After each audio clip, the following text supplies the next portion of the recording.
يا صديقي دلني لله إني غاية الفردوس والظل الظليل. يا صديقي إننا بالله نحيا فهو نور وهو زاد والدليل. يا صديقي دلني لله إني غاية الفردوس والظل الظليل. يا صديقي إننا بالله نحيا. Pak Ustadz, hari ini kita punya program silaturahmi online ke mancanegara, dan alhamdulillah hari ini adalah ke-69. Dalam artian kita mengunjungi 69 kota, hampir 50 negara. Ini hikmahnya COVID yang kita ambil, jadi kita banyak berkenalan dengan sahabat-sahabat kita. Pagi ini alhamdulillah sudah hadir sahabat-sahabat kita dari Belgia. Pak Sulaiman Sarif sudah hadir di sini, beliau wakil duta besar Belgia, sedang di Brussel ya Pak ya, di Brussel. Dan luar biasa ketika kita bicara kita pejuang subuh, ternyata beliau adalah laskar tahajud ya Pak, karena di sana jam 2 malam ya. Masya Allah, kita bangun subuh, beliau sudah bangun apa belum tidur Pak? Masya Allah. Terima kasih Pak, ini kunjungan kami ke-69, alhamdulillah.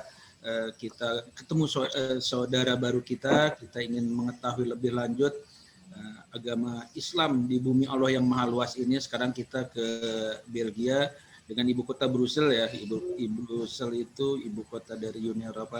Ini sahabat-sahabat di sini yang baru bergabung. Tiap pekan kita Ahad pagi kita jalan-jalan ke luar negeri, dan alhamdulillah ini bukan satu kepintaran keahlian sahabat-sahabat pejuang subuh, tidak Pak. Ini kami dapat data-data dari jamaah juga. Pak Fadian, ini ada saudara saya di Laos, Pak Fadian di Bangladesh juga ada, di Amerika ada, di Australia ada. Jadi alhamdulillah terima kasih kepada jamaah yang mendukung program-program kita untuk bisa bersilaturahmi internasional. Silakan Pak Sulaiman Sarif untuk memperkenalkan diri. Juga saya sudah buat co-host ya untuk Pak Udin, untuk betul ya Pak Udin ya, untuk bisa share sedikit. Waktu kami persilahkan, silakan Pak Sulaiman. Baik, Assalamualaikum warahmatullahi wabarakatuh. Terima kasih banyak Pak Fadian. Puji syukur dipanjatkan kehadirat Allah Subhanahu wa Ta'ala yang telah memberi beribu-ribu nikmat. Tak lupa salawat dan salam kepada Nabi Muhammad SAW, keluarga beserta para sahabatnya. Yang sangat kami hormati Pak Ustadz Afdoli Ali Rahman, para alim ulama, para sesepuh, para guru senior, Bapak Ibu, para pengurus, dan juga jamaah pengajian subuh Pondok Indah yang dirahmati oleh Allah Subhanahu wa Ta'ala. Sungguh merupakan kehormatan bagi kami warga muslim di Belgia dan juga jamaah keluarga pengajian muslimin Indonesia di Belgia dapat bersilaturahmi dengan bapak-bapak, ibu-ibu pada pagi hari ini, atau sekarang ini pukul 2 dini hari di waktu kita di Belgia. Jadi alhamdulillah tadi betul seperti Pak Fadlian sampaikan, baru saja kami selesai sholat Isya itu jam 2 sekarang, Isya itu jam 002 Pak. Oh, Masya Allah.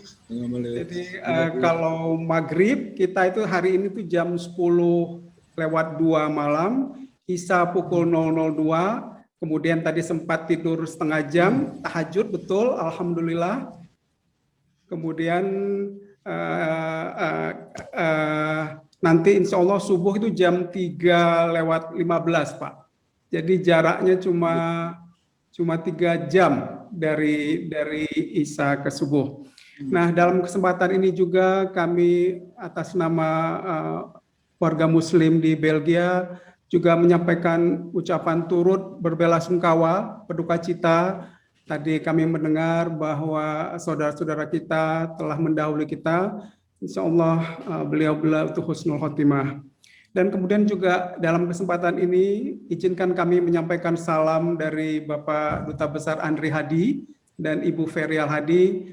Sebenarnya beliau ingin sekali bergabung bersilaturahmi dengan bapak-bapak, ibu-ibu para jemaah pejuang subuh.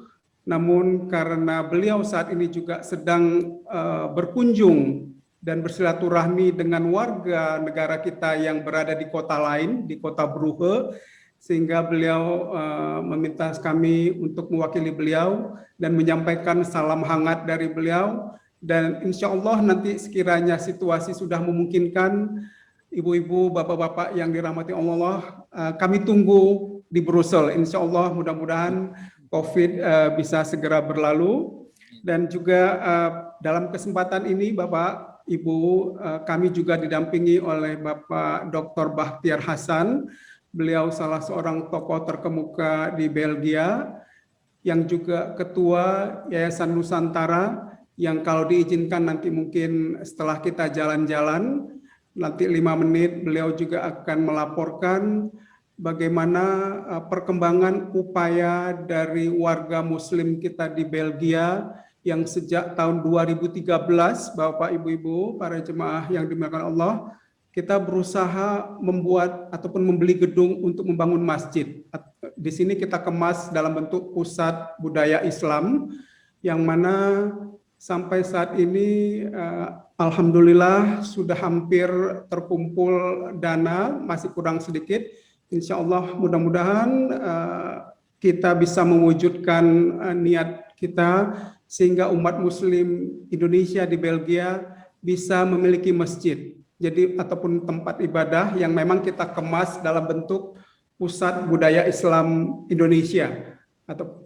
Karena terus terang di sini untuk mendapatkan izin membangun masjid itu sangat-sangat sulit sekali. Jadi nanti kita kemas dalam bentuk pusat budaya, yang mana ini sangat diperlukan mengingat umat muslim di Belgia, khususnya umat Islam kita, ini kurang lebih ada sekitar 300 keluarga, kurang lebih 1.500 orang, yang selama ini terus terang kita itu kalau sholat Jumat di Aula KBRI, yang hari Jumat itu jadi tempat sholat, nanti hari Minggu tempat kebaktian, kemudian hari lain lagi jadi kegiatan warga yang lain. Jadi ini memang sangat-sangat kami berharap, insya Allah mudah-mudahan dalam waktu dekat bisa kita wujudkan.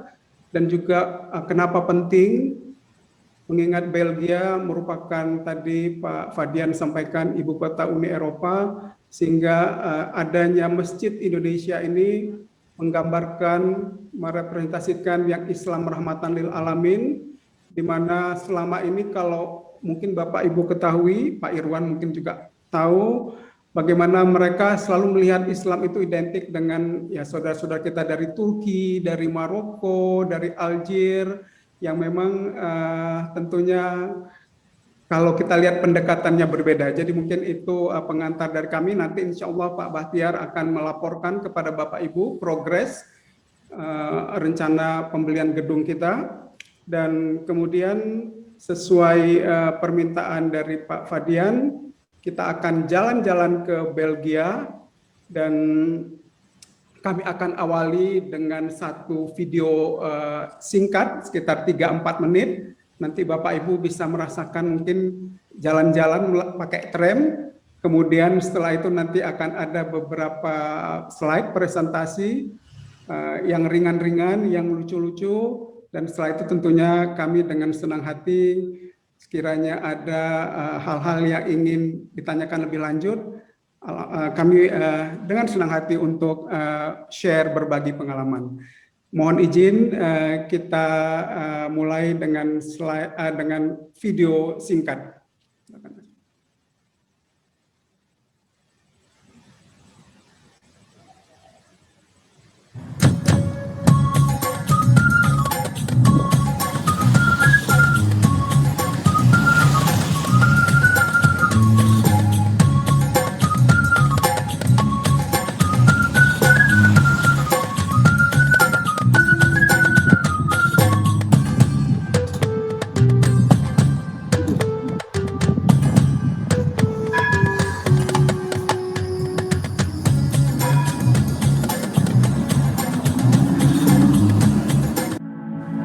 Grand Place, salah satu tempat yang wajib kamu kunjungi di Belgia.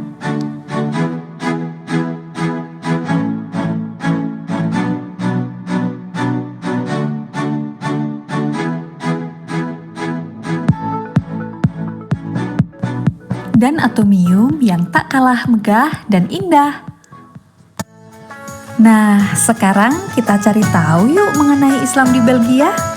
Ada sekitar 600.000 Muslim di Belgia dan Islam merupakan agama terbesar kedua di Belgia.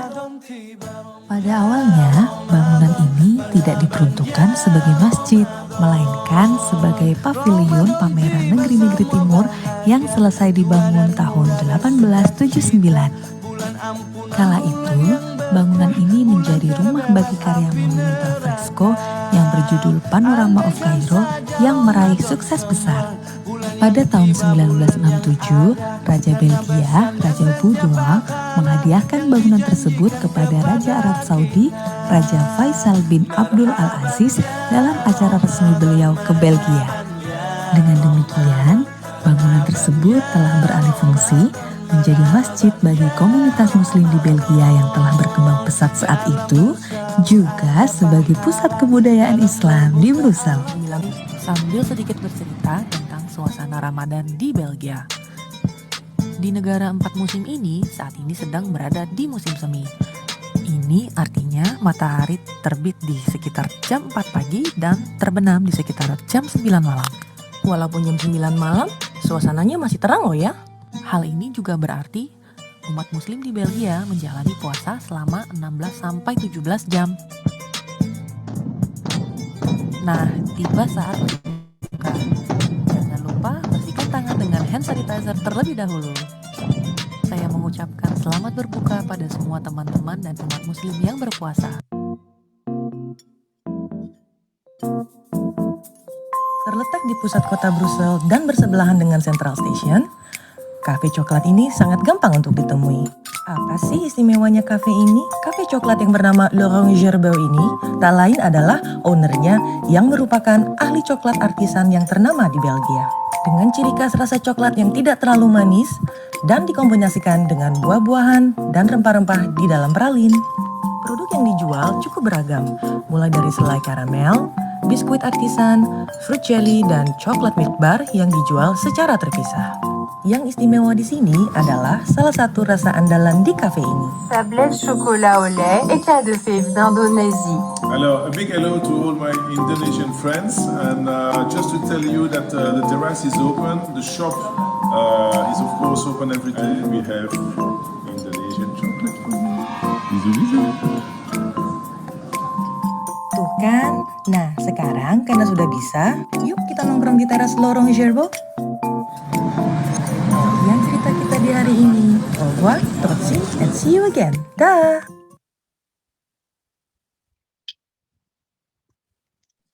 Baik, terima kasih Pak Udin, Bapak, Ibu-Ibu. Tadi sekedar jalan-jalan awal kita. Tadi kalau mudah-mudahan Bapak Ibu bisa melihat tadi di tram itu ada tulisan-tulisan mengenai Indonesia, wonderful Indonesia, Indonesia tolerance, Indonesia is beautiful. Jadi memang 3 bulan ini kita promosi Indonesia. Siap-siap nanti insya Allah kalau situasi COVID sudah reda, memungkinkan lagi turis datang, sehingga dari sekarang mereka sudah bisa siap-siap untuk berkunjung ke Indonesia. Dan alhamdulillah memang banyak sekali pertanyaan-pertanyaan dari warga Belgia di sini, kapan kami bisa berkunjung ke Indonesia, dan mereka juga teks kita, WA kita, wah dengan adanya tadi tram, gambar-gambar Indonesia, Raja Ampat, dan beberapa tempat-tempat menarik, ya ini juga lepas rindu Indonesia, karena banyak dari mereka yang kadang-kadang berkali-kali ke Indonesia. Jadi insya Allah dengan situasi nanti telah mereda, akan banyak kembali warga dari Belgia akan berkunjung ke Indonesia. Baik Pak Fadian, mohon izin kami mulai jalan-jalannya dengan beberapa slide gambar-gambar yang ringan dan yang lucu, berbagi informasi. Sebelumnya mohon maaf apabila Bapak Ibu sudah mengetahui informasi ini, mungkin sekedar merefresh memori, tapi mungkin bagi yang belum, insya Allah memberikan manfaat. Tidak-tidaknya sebelum bisa berkunjung langsung secara fisik ke Belgia, sudah mendapatkan gambaran mengenai negeri ini. Silahkan Mas Udin, minta tolong.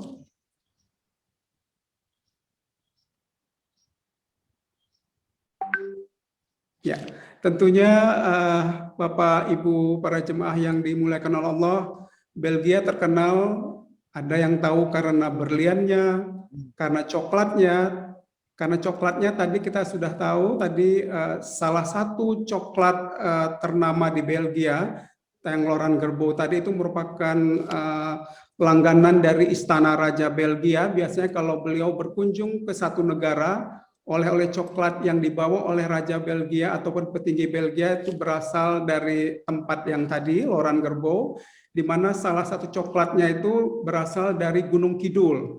Dan itu juga menjadi salah satu favorit bagi warga Belgia.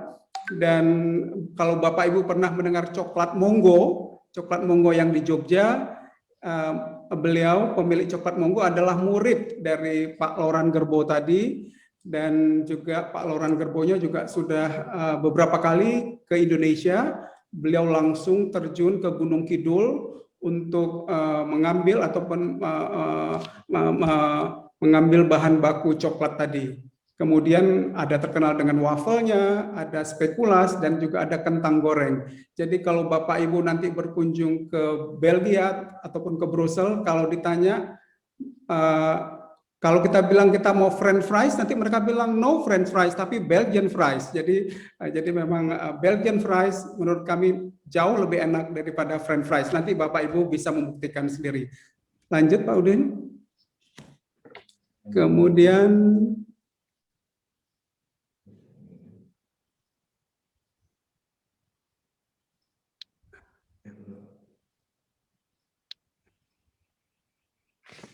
ibu kotanya Brussels, kemudian luas wilayahnya 30.000 km, kemudian agamanya memang yang paling mayoritas adalah Katolik 54%, sedangkan umat Islamnya 5%. Lanjut Mas Udin.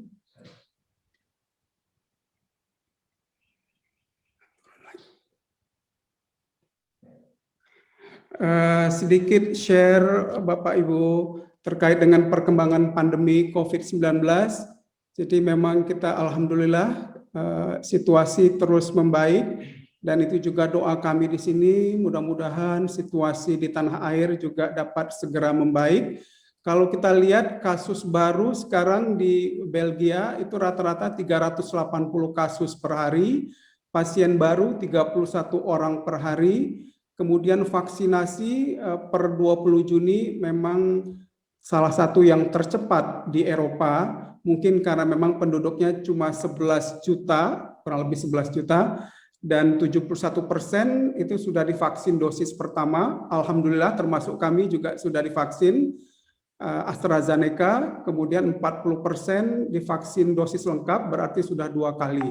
Kemudian 10 juta total dosis yang telah diberikan. Kita lihat lagi Ibu Bapak juga terkait dengan perkembangan terkini, relaksasi musim panas mulai dari 9 Juni sudah diberlakukan, restoran sudah buka, kemudian namun satu meja itu maksimal 8 orang, sebelumnya 4 orang, dan sebelumnya lagi sama juga dengan situasi di beberapa kota termasuk juga di Indonesia yang ada adalah take away. Namun sekarang sudah jauh lebih membaik, jam malam sudah tidak berlaku. Bulan lalu itu ada jam malam berlaku mulai dari jam 10 sampai jam 5 pagi. Kemudian melakukan perjalanan sudah lebih leluasa. Paspor vaksin bagi yang sudah divaksin, insya Allah mulai 1 Juli nanti juga akan diterbitkan, dan perjalanan internasional yang kita kenal dengan Green Zone sudah diperbolehkan. Lanjut.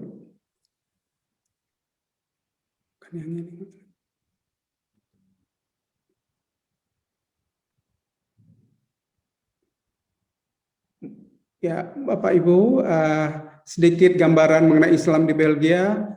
Agama Islam terbesar kedua di Belgia, sekitar 600.000, kemudian Muslim Indonesia sekitar 1.500 jiwa, imigran dari Maroko dan Turki memang mayoritas, kemudian ada 350 masjid di Belgia, hanya 50 masjid yang diakui oleh pemerintah Belgia. Kebanyakan memang masjid-masjid ini dimiliki oleh komunitas Turki dan Maroko, yang juga bentuk masjidnya itu kebanyakan mungkin seperti ruko-ruko Bapak Ibu, jadi tidak seperti masjid yang mungkin ada di tanah air. Kemudian jilbab itu tidak diperkenankan di sekolah-sekolah SD sampai SMA. Kemudian juga perkembangan yang cukup menggembirakan, akhir-akhir ini ada 30.000 orang yang masuk Islam. Lanjut. Sedikit memberikan gambaran Ibu Bapak mengenai hubungan Indonesia-Belgia. Kalau kita lihat kepada sejarah, mungkin Ibu Bapak pernah dengar mengenai Komisi 3 Negara, bagaimana pada tahun 1947 untuk menyelesaikan sengketa kedaulatan kita antara Indonesia dan Belgia dan Belanda, PBB membentuk Komisi 3 Negara KTN yang terdiri dari Australia dan Amerika Serikat. Belgia termasuk salah satunya, dan kemudian tahun 49 Belgia merupakan negara pertama di Eropa yang mengakui kemerdekaan RI. Kemudian Desember 49, kemudian Indonesia juga membuka perwakilan untuk kerajaan Belgia di kota Brussel. Lanjut. Nah, kalau sekilas balik kita lihat bahwa salah satu kebun sawit terbesar di Indonesia juga merupakan berasal, pemiliknya itu adalah dari Belgia, yaitu CPEF. Jadi ini menunjukkan bagaimana salah satu bukti dari lebih dari 100 tahun hubungan baik ekonomi, bisnis maupun politik itu sudah berjalan dengan baik di antara Indonesia dan Belgia. Lanjut, Pak Bin. Tadi ini coklat Indonesia, Laurent Gerbaud. Bapak Ibu sudah melihat videonya. Lanjut. Nah, sedikit memberikan gambaran, tadi kami juga sudah sampaikan bahwa Indonesia di Eropa, khususnya di Belgia ataupun di Brussel, mengingat tadi Brussel adalah ibu kota dari Uni Eropa. Uni Eropa itu merupakan satu kumpulan negara yang terdiri dari 28 negara, ibu kotanya ada di Brussel, sehingga Indonesia selalu menjadi contoh bagaimana negara demokrasi, kemudian juga dengan mayoritas umat muslim terbesar di dunia, kita hidup dengan rukun, toleran, dan untuk ini kita menjalankan namanya Indonesia Interfaith Scholarship. Kita mengundang para perwakilan dari beberapa staf yang bekerja di kantor-kantor Uni Eropa ataupun juga di berbagai lembaga lainnya, juga termasuk lembaga LSM, untuk berkunjung ke Indonesia untuk melihat bagaimana harmoni antar umat beragama di Indonesia. Lanjut, Pak Udin. Kemudian kita lihat juga salah satu upaya kita untuk mempromosikan Indonesia adalah kursus bahasa Indonesia, yang alhamdulillah walaupun di era pandemi COVID ini masih cukup banyak peminatnya, ada sekitar 30 orang, dan kita laksanakan secara virtual. Kemudian ini promosi budaya kita, Festival Indonesia di Paradisa. Ada satu park, ada satu taman yang jaraknya kurang lebih sekitar 80 km dari kota Brussel, di mana di park ini ada, nanti Bapak Ibu kalau sempat berkunjung bisa melihat ada ada gajah dari Indonesia, kemudian juga ada pura dari Indonesia. Lanjut, Mas Udin. Kemudian kita bisa melihat juga pencak silat di Belgia ini juga tumbuh dengan baik. Ada salah seorang tokoh pencak silat yang berasal warga negara Belgia yang sangat cinta sekali terhadap pencak silat dan selalu mempromosikan pencak silat, dan kita dari KBRI selalu memberikan bantuan. Lanjut, Mas Udin. Ini adalah kegiatan kita di KBRI, Rumah Budaya Indonesia. Kita sudah punya rumah budaya yang di era sebelum COVID berbagai kegiatan seni budaya berlangsung di rumah budaya ini. Dan kemudian selama COVID kurang lebih 1 tahun kegiatan terpaksa kita tiadakan. Namun alhamdulillah dengan mulai relaksasi ini mulai minggu lalu sudah mulai kegiatan secara terbatas berlangsung di rumah budaya Indonesia ini. Lanjut. Kemudian ini berbagai kegiatan bagaimana kita membawa angklung ke beberapa sekolah-sekolah yang ada di Belgia, mendapatkan sambutan positif.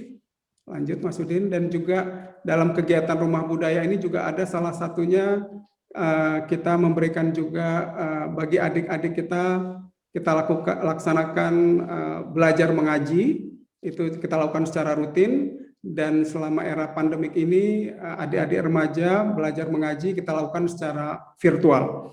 Nah, kemudian ini Bapak Ibu tadi kami sampaikan bagaimana di hari-hari besar keagamaan di satu ruang yang kita kenal dengan aula di KBRI itu dipakai untuk hari keagamaan, kadang-kadang untuk Idul Fitri dilaksanakan di tempat yang sama dengan Hari Raya Nyepi maupun Natal maupun Idul Adha, maupun juga setiap Jumat kita sholat Jumat, setiap minggu nanti saudara-saudara kita melaksanakan ibadah Kristianinya di sana. Jadi inilah juga salah satu yang melatar belakangi kenapa umat Muslim di Belgia dari 2013 sangat ingin sekali kita punya satu masjid yang tadi kami sampaikan kita kemas dalam bentuk pusat budaya Islam. Terus terang nanti dengan adanya pusat budaya ini juga nanti dapat dipergunakan sebagai tempat untuk mendidik generasi muda kita melakukan kegiatan-kegiatan dakwah, pengajian, dan juga belajar mengaji Al-Quran secara rutin, sehingga kita memiliki tempat yang memang yang layak untuk kegiatan-kegiatan tersebut. Lanjut, Mas Udin. Dan satu lagi Bapak Ibu keunikan di Belgia, jadi Belgia ini hanyalah saya rasa satu-satunya negara yang terutama di Brussel yang ada raja, ada perdana menteri, ada 3 presiden. Loh Pak, kok ada 3 presiden? Tadi kami sampaikan bahwa Belgia ini, Brussel adalah ibu kota Uni Eropa. Di Uni Eropa institusinya itu terdiri dari 3 pilar, ada Dewan Eropa yang merupakan perwakilan dari 28 negara, itu ada presidennya. Kemudian yang menjalankan pemerintahan itu ada presidennya, Presiden Komisi Eropa. Dan juga untuk Parlemen Eropa juga ada presidennya, jadi Presiden Parlemen Eropa.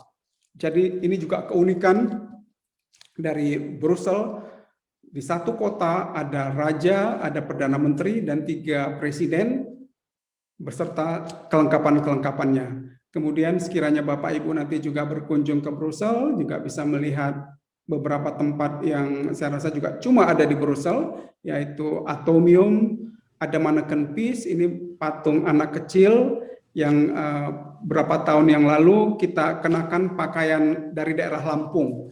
Jadi ini juga merupakan salah satu bentuk promosi kita, di mana Manneken Pis ini mengenakan pakaian Lampung untuk beberapa waktu, kurang lebih pada waktu itu kita diberi waktu 1 bulan untuk mengenakan Manneken Pis dengan pakaian adat dari Indonesia. Kemudian Brugge ini juga salah satu tempat yang sangat indah. Bapak Duta Besar dan Ibu Feril Hadi hari ini sedang berada di Brugge. Tadi menyapa komunitas kita yang ada di Brugge.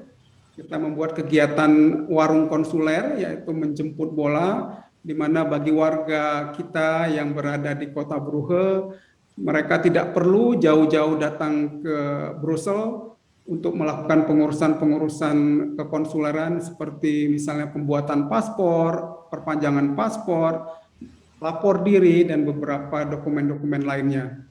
Kemudian juga hanya ada di Belgia, saya rasa Bapak Ibu ini Yper. Yper ini satu kota di Belgia yang merupakan kota yang korban dari senjata kimia pertama. Kalau lihat sejarah, saya rasa pada ini kurang lebih pada tahun 1915,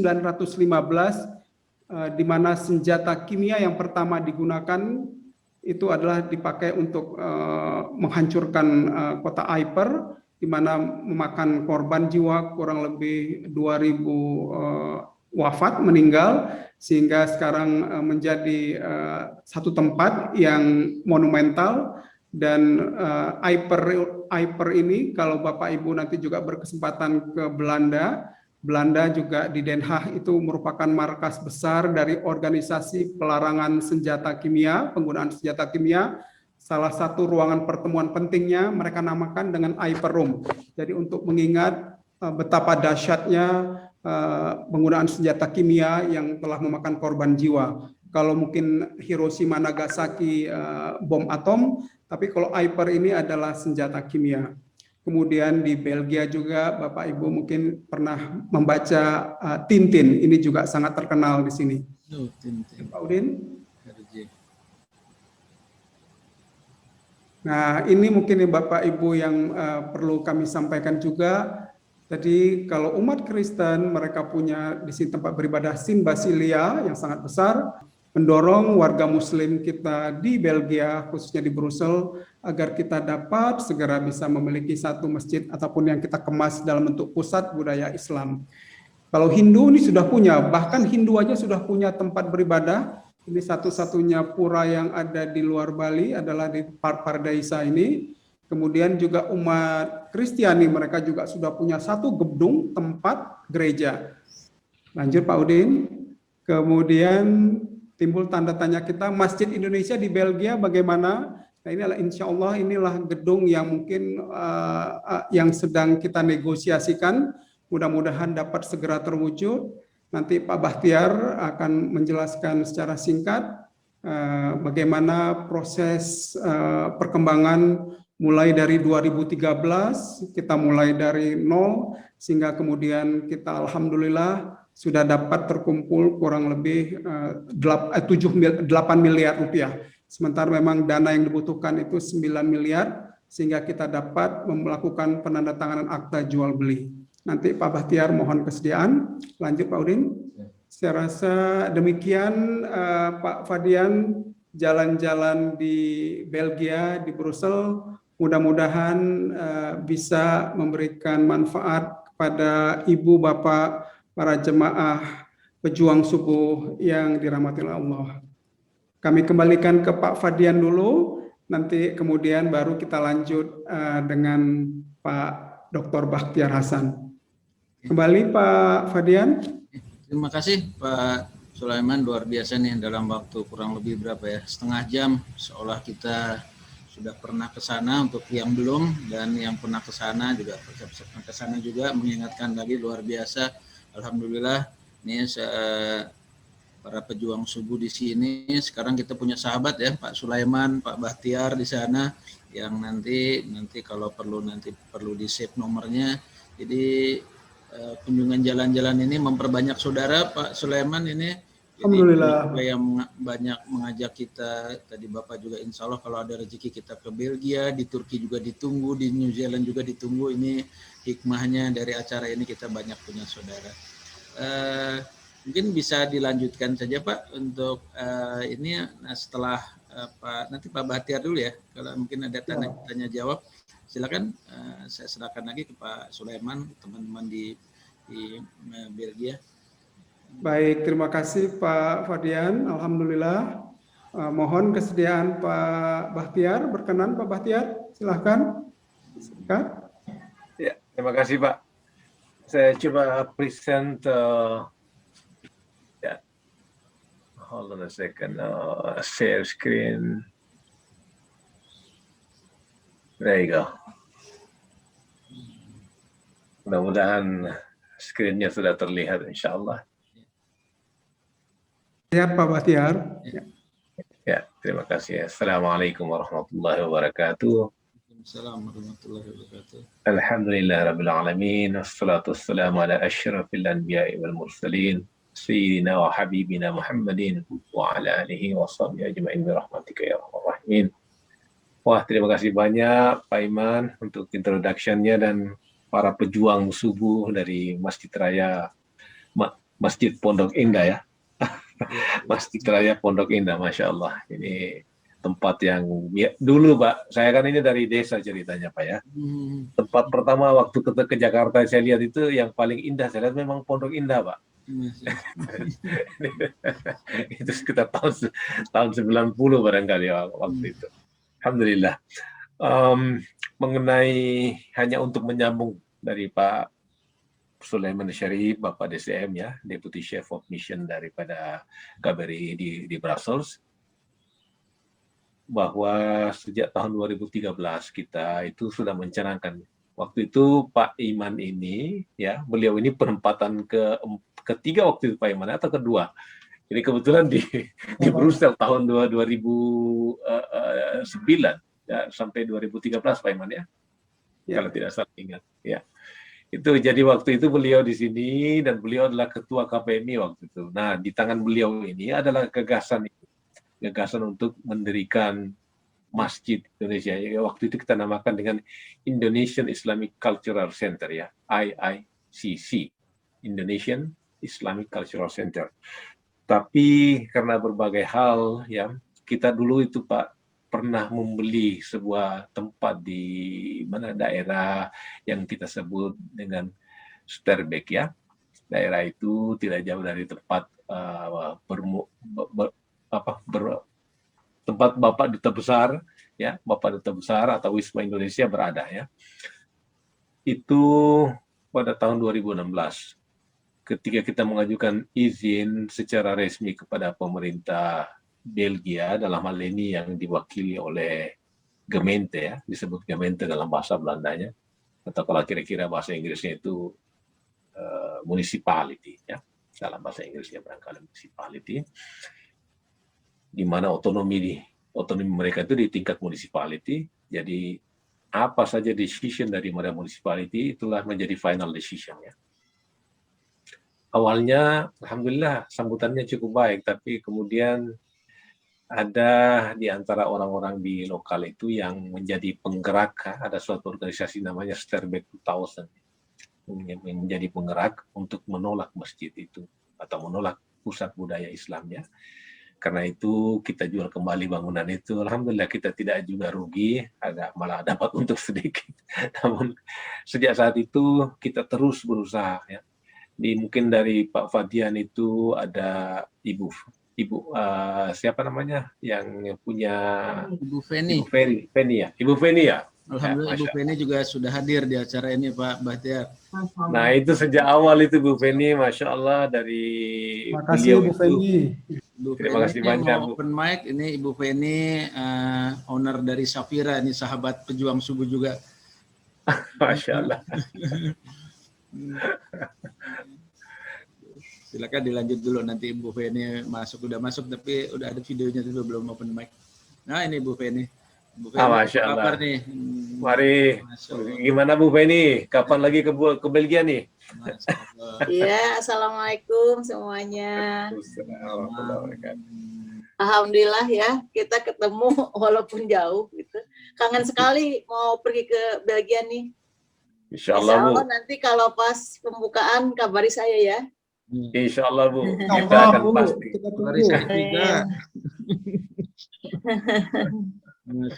Sehat semuanya Bapak Ibu, salam hormat. Terima kasih Bu Feni.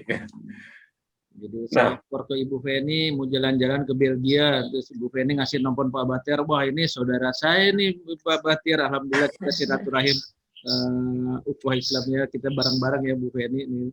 Silakan Pak Bahtiar. Iya silakan. Saya lanjut sedikit.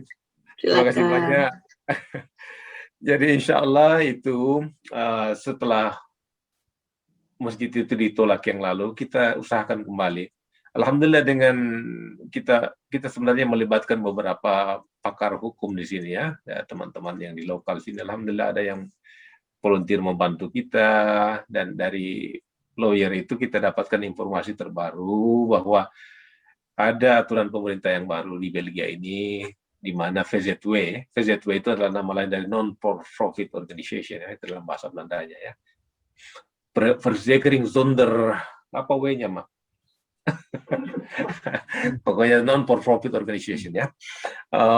Itu bisa sekarang ya mempunyai sayap bisnis kecil, dalam artian sayap bisnis kecil itu bisa kita gunakan untuk menjadi batu lompatan untuk membeli suatu properti yang sifatnya punya sifat bisnis, dalam artian dengan demikian kita tidak perlu izin lagi kalau membeli tempat yang seperti itu. Makanya kita menggunakan batu loncatan tadi, alhamdulillah, dengan pertolongan lawyer tadi. Jadi ini kita sudah diskusikan dengan Pak Duta Besar, kita bawakan ke Pak Andre Hadi proposal ini, dan tentu saja dengan Pak Iman yang sekaligus membuka yang lalu, insya Allah pada saat beliau ini kita akan meresmikan tempat itu, insya Allah. Nah, prosesnya Bu, Bapak Ibu sekalian, sejak kurang lebih 2 bulan yang lalu kita sudah negosiasi. Tempat itu cukup luas, seperti di gambarnya Pak Iman tadi, itu tempat itu 530 meter persegi, ya, untuk dia punya luas bangunan, terdiri atas 3 tingkat, ya, tingkat bawah basement, kemudian lantai 1 dan lantai 2. Dan karena tempat itu adalah bekas toko golf, ya, itu tempatnya sudah terbuka. Kita lihat itu memang sudah cocok jadi masjid. Kalau mau di-convert jadi masjid dalam artian tempat sholat, itu tidak ada masalah lagi, ya. Kita tidak perlu membongkar segala sesuatu, misalnya tembok tidak perlu dibongkar. Yang perlu kita buat itu adalah tempat wudhu misalnya, ya. Dan juga renovasi tempat wudhu itu kita akan ikutkan sekalian dengan kita buat dapur di atas kecil, dan mungkin ada 1 kamar untuk ini apa, maksudnya kalau ada musafir dari Indonesia, siapa tahu para pejuang subuh dari Masjid Raya Pondok Indah berkenan singgah di sana nanti, insya Allah bisa juga singgah di tempat itu, ya. Nah, negosiasi terakhir mereka sudah setuju menjual tempat itu dengan 450.000, ya. 450.000 itu adalah harga dalam euro.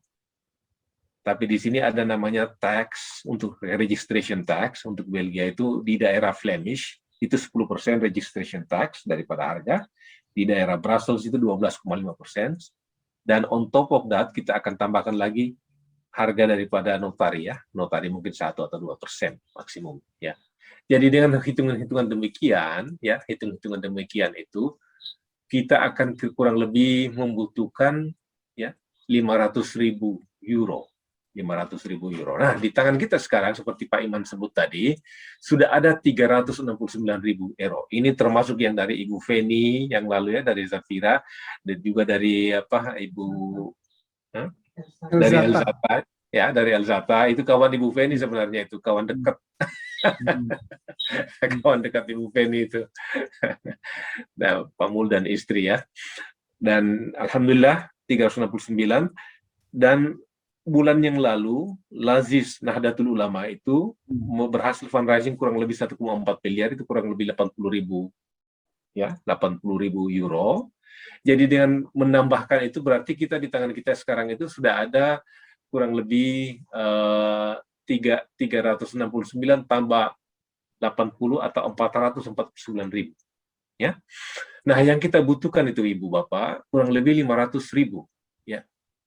Dengan demikian, sekarang ini kita mencari kurang lebih 51.000 atau kurang lebih 900 juta rupiah.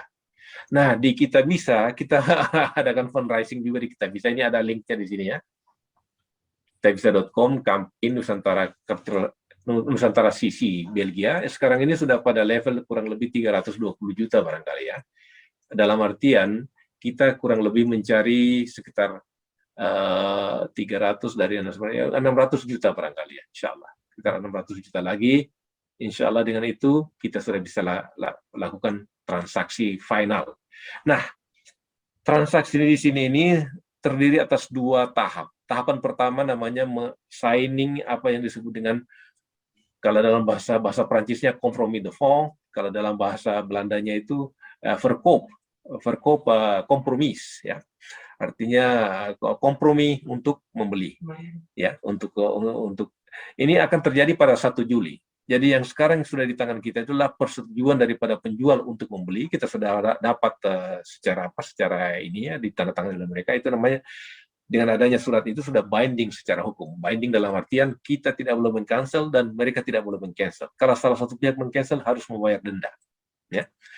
Nah, verkoop kompromis itu akan terjadi pada 1 Juli nanti, insya Allah, pada pukul 10 pagi. Dan segera setelah itu, biasanya 1 bulan atau maksimum 2 bulan kita sudah melunasi, ya.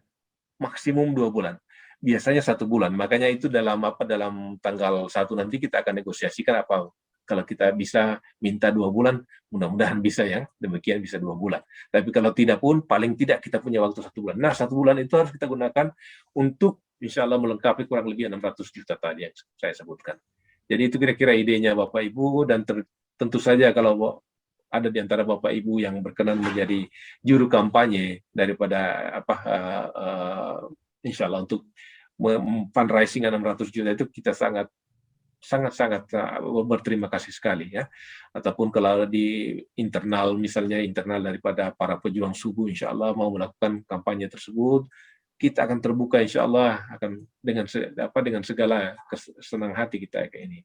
Kita bisa mendukung, kita bisa mendukung dalam artian kita bisa menyediakan contoh flyers yang mungkin bisa kita share sama-sama.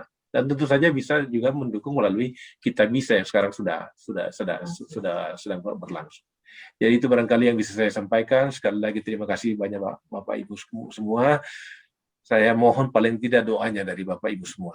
Paling tidak doanya, karena do not underestimate the doa.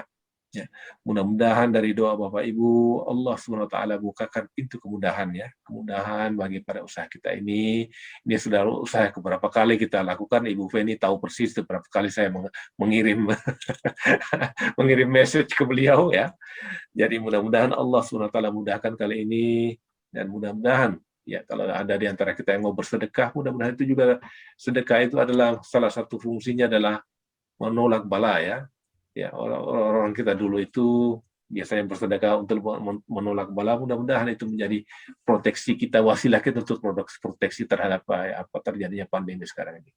Kita doakan mudah-mudahan Allah mudahkan, dan juga kepada seluruh keluarga kita diberi perlindungan oleh Allah SWT, dan teman-teman yang sakit diberi kesembuhan oleh Allah SWT, dan orang-orang yang menderita diberikan kesembuhan, dan juga orang-orang yang misalnya meninggal dunia diberikan kesabaran keluarga yang ditinggalkan insya Allah. Demikian, wabillahi taufiq wal hidayah. Assalamualaikum warahmatullahi wabarakatuh.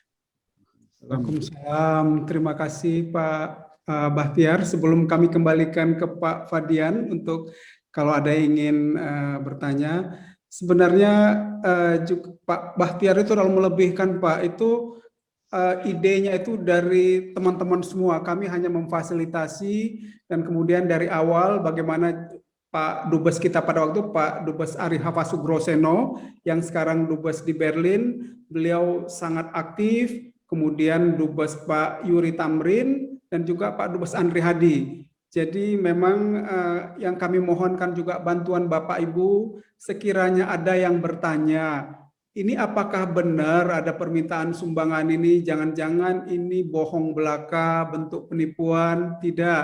Jadi insya Allah memang ini dari awal selalu merupakan dalam bahasa sudah dikawal lah oleh KBRI, dan kita terlibat aktif di sana, sehingga kalau ada yang bertanya wajar saja mungkin ada yang bertanya, karena mungkin ada yang menanyakan apakah bentuk penipuan, tapi insya Allah ini adalah benar-benar dipergunakan untuk membangun masjid, dan Ibu Feni mungkin tahu betul. Dan sekali lagi juga atas nama warga Muslim di sini, beribu-ribu terima kasih ibu-ibu, bapak-bapak, terutama Ibu Feni dan juga teman-teman semuanya dan jemaah semuanya.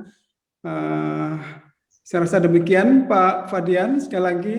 Dan tadi di awal kami lupa, karena kami tinggal di Bintaro Pak Fadian. Jadi dulu kalau pulang kantor dari Pejambon, dari Kemlu, biasanya selalu sholat maghrib di Masjid Raya Pondok Indah. Dan beberapa kali juga kadang-kadang ikut pengajian minggu pagi. Jadi tentunya alhamdulillah senang sekali bisa kembali menyambung silaturahmi, ikut masuk ke dalam kelompok pejuang subuh. Dan mudah-mudahan tali silaturahmi ini bisa terus kita sambung. Demikian Pak Fadian. Assalamualaikum warahmatullahi wabarakatuh. Assalamualaikum warahmatullahi wabarakatuh. Terima kasih Pak Bahtiar atas ulasannya masjid. Saya juga sudah lama dapat videonya, ada masjid di Belgia. Alhamdulillah nih baru kali ini pada kesempatan kita bertanya langsung. Ini Pak Bahtiar, Pak Sulaiman sudah ada di WA saya langsung minta nomor account untuk masjid Brussels ya. Ini ada Pak Ya, Irwan. Pak. Apakah saya nggak tahu ya, apakah dikumpulkan dulu di akun Masjid Raya Pondok Indah? Karena kemarin juga ketika Palestina, alhamdulillah dalam waktu 1 minggu ya ada 870 juta dari jamaah. Tapi memang betul Pak, ini kepercayaan dari jamaah ketika Palestina bingung ini menyumbang betul apa enggak, abal-abal apa enggak, kita kajian live ke sana dan berbicara dengan syekh-syekh di sana, live di sana, dan mengalirlah donasi-donasi. Ini untuk mungkin nanti Pak Sulaiman dan Pak Bahtiar bisa kontak kami ya untuk akunnya ya, insya Allah ada zamannya, ada hampir 3 atau 4 langsung ini di chat juga ada. Oke, nanti kita minta akunnya, nanti dikoordinasikan oleh Pak Irwan. Ini Pak Asril juga, ini yang tadi Pak Sulaiman katakan, beliau adalah dari koordinator MPAP, Majelis Pengajian Ahad Pagi. Mungkin pernah melihat nih Pak Asril. Silakan Pak Asril kalau mau menyapa dulu Pak Sulaiman. Ini senior kami. Ya. Ini senior kami Pak Asril. Silakan, beliau dari komunitas pejuang subuh Masjid Raya Pondok Indah. Ya. Terima kasih Pak Fadian. Assalamualaikum Ibu Feni, Pak Sulaiman, Pak Bahtiar. Ya Pak, kebetulan saya jadi ketua Majelis Pengajian Ahad Pagi. Pengajian Ahad Pagi Pak. Kira-kira tahun berapa Bapak mampir ke Masjid Raya Pondok Indah Pak? Baik Pak, karena kami itu mulai dari karena biasanya 3 tahun, 4 tahun di Indonesia, kemudian berangkat lagi penempatan. Tapi yang seingat kami, mulai dari kami kembali dari Brussels, kembali dari Belanda 2006, antara 2007 sampai 2010, kami beberapa kali sering ke Masjid Raya Pondok Indah. Kemudian kembali dari Belgia waktu itu antara 2014 sampai 2018 itu juga sering di sana. Alhamdulillah Pak, terima kasih banyak. Pada masa-masa itu masih saya jadi ini ya Pak, koordinatornya Pak. Mudah-mudahan bertatap muka. Terima kasih Pak. Alhamdulillah. Sangat-sangat bermanfaat Pak, membantu. Ya, Baik. Oke, terima kasih Pak Asril. Mungkin juga pernah lihat nih Pak Sulaiman pernah makan bakso bareng di warung. Itu udah lunas ya, ada yang nanya nih. Oke, ini juga banyak bertanya. Mungkin ada Pak Sahidin ya. Ini Pak Bahtiar sudah memberikan akunnya. Kalau mungkin saudara-saudara kita ada kesulitan untuk berdonasi langsung ke sana, mohon izin bisa untuk kemudahan Pak ya. Mohon izin bisa ditampung di akun kami. Akun kami biar bisa mulai saat ini diberi catatan aja ini donasi untuk masjid di Belgia. Masya Allah, ini teman-teman di sini sudah mempersiapkan rumah di akhirat nih. Dengan membangun masjid di sini sudah disiapkan rumah di akhirat ya. Nanti kita koordinasi ya. Ini ada Pak Ardin Ikhwan juga sudah menanyakan, ini sahabat kita dari Bintaro ya, Masjid Raya Bintaro, Pak Ardin. Terima kasih sudah menanyakan. Oke, ini tadi di awal ada pertanyaan nih dari jamaah lewat chat, mungkin teman-teman juga baca. Tapi saya awali dulu. Ini ada dari Husni Leili Husnan yang bertanya kepada sahabat-sahabat di Belgia. Komunitas Yahudi cukup banyak di Belgia, terutama saya lihat di kota Antwerpen, betul ya bacanya ya. Bagaimana hubungan Yahudi dan Muslim di Belgia? Apakah selama ini tidak pernah gesekan? Ini mengenai kehidupan sosial di sana antara Yahudi dan umat Muslim. Silakan Pak Bahtiar atau Pak Sulaiman yang akan menjawab. Siap, terima kasih Pak Fadian. Mungkin Pak Bahtiar, silakan Pak Bahtiar yang kebetulan tinggalnya juga tidak jauh dari Antwerp ini. Betul sekali, memang Antwerpen memang banyak komunitas Yahudi dan juga komunitas Muslim juga paling banyak di Antwerp Pak. Dan juga khusus umat Muslim Indonesia juga paling banyak juga di Antwerp. Monggo Pak Bahtiar, silakan. Pak Iman ini, terima kasih banyak. Ya benar, seperti Pak Iman bilang, di Antwerp itu, yang disebut Pak Iman tadi diamond itu, berlian itu semua dikuasai oleh Yahudi itu. Ya. Jadi ke toko-toko diamond itu adalah tokoh-tokoh orang Yahudi. Alhamdulillah saya sejauh ini tidak ada masalah antara orang Yahudi dengan orang Islam misalnya ya. Karena kebanyakan juga mereka tinggal di tempat yang agak eksklusif dalam artian terpisah di Ancol sana ya ininya. Dan dulu pernah ada satu kasus di Brussels sana di mana terjadi orang yang garis keras ya, yang pengikut ISIS modelnya begitu yang mencoba menyerang sinagog Yahudi di Brussels itu, tapi itu sudah diselesaikan secara hukum ya. Malah Pak Iman kalau tidak salah ingat itu ada kerjasama yang manis antara orang Yahudi dengan orang Islam ketika melawan larangan penyembelihan secara Yahudi dan Islam. Jadi untuk Bapak-Bapak ingat di Eropa sini kan ada yang disebut para organisasi yang para penyayang binatang ya. Nah ini punya lobby yang kuat sekali ke pemerintah, dan itu kurang lebih 2 tahun yang lalu itu semua penyembelihan dengan cara Yahudi dan Islam. Jadi orang Yahudi sama orang Islam itu cara menyembelihnya sama ya. Yang kita sebut zabiha, kalau orang Yahudi kosher ya. Itu sama cara menyembelihnya. Nah itu dilarang oleh pemerintah ini. Nah orang-orang Yahudi itu alhamdulillah ya dengan kita orang-orang Muslim itu menggugat ke pengadilan. Ya. Di pengadilan tingkat pertama kita menang. Ya, kita menang. Itu tahun lalu ya. Kita menang itu. Namun tahun kemarin tahun yang ini baru-baru lagi di pengadilan yang lebih tinggi lagi kemenangan itu dibalik lagi. Tapi biasanya orang Yahudi itu kan banyak di antara mereka yang cukup they are very pertama pendidikannya tinggi, itu harus kita akui, pendidikan mereka itu rata-rata tinggi. Dan yang kedua secara organisasi mereka luar biasa ininya ya. Jadi mereka akan push kembali. Jadi saya hanya memberikan gambaran secara umum, alhamdulillah tidak ada masalah kita dengan mereka. Mereka tidak pernah mengganggu kita, dan juga kita tidak pernah mengganggu mereka, malah dalam beberapa kesempatan bisa bekerja sama seperti tadi ya, untuk paling tidak bekerja sama untuk membuat zabiha, ya, membuat sembelihan Islam dan juga sembelihannya Yahudi tetap diperbolehkan di Belgia. Halal ya, halal meat. Jadi insya Allah aman Pak ya. Alhamdulillah aman Pak. Oke, sebelum lanjut ke pertanyaan di chat, kita coba ini ada yang resen 3 sahabat-sahabat kita. Mungkin diawali dengan Pak Zainer Umar. Silakan Pak Zainer Umar. Ini sahabat kita, pejuang subuh yang selalu hadir kajian-kajian kita. Sahabat saya juga. Silakan Pak Zainer Umar. Terima kasih Pak Fadian, dengar? Ya, dengar Pak. Silakan Pak. Terima kasih. Salam kenal Pak Sulaiman. Assalamualaikum warahmatullahi wabarakatuh. Waalaikumsalam warahmatullahi wabarakatuh. Tadi Bapak sebut-sebut. Kurang keras Pak, sedikit Pak. Tadi Bapak sebut-sebut Belgian fries dan French fries ya. Kami mengundang Bapak nanti untuk jadi kalibrator kami, karena kami punya di Jakarta itu ada Hema Resto. Ya. Nah, Bapak tahu di Benelux ini banyak Hema, tapi beda Pak ya. Kalau di sana beda, Hemanya adalah Hema department store.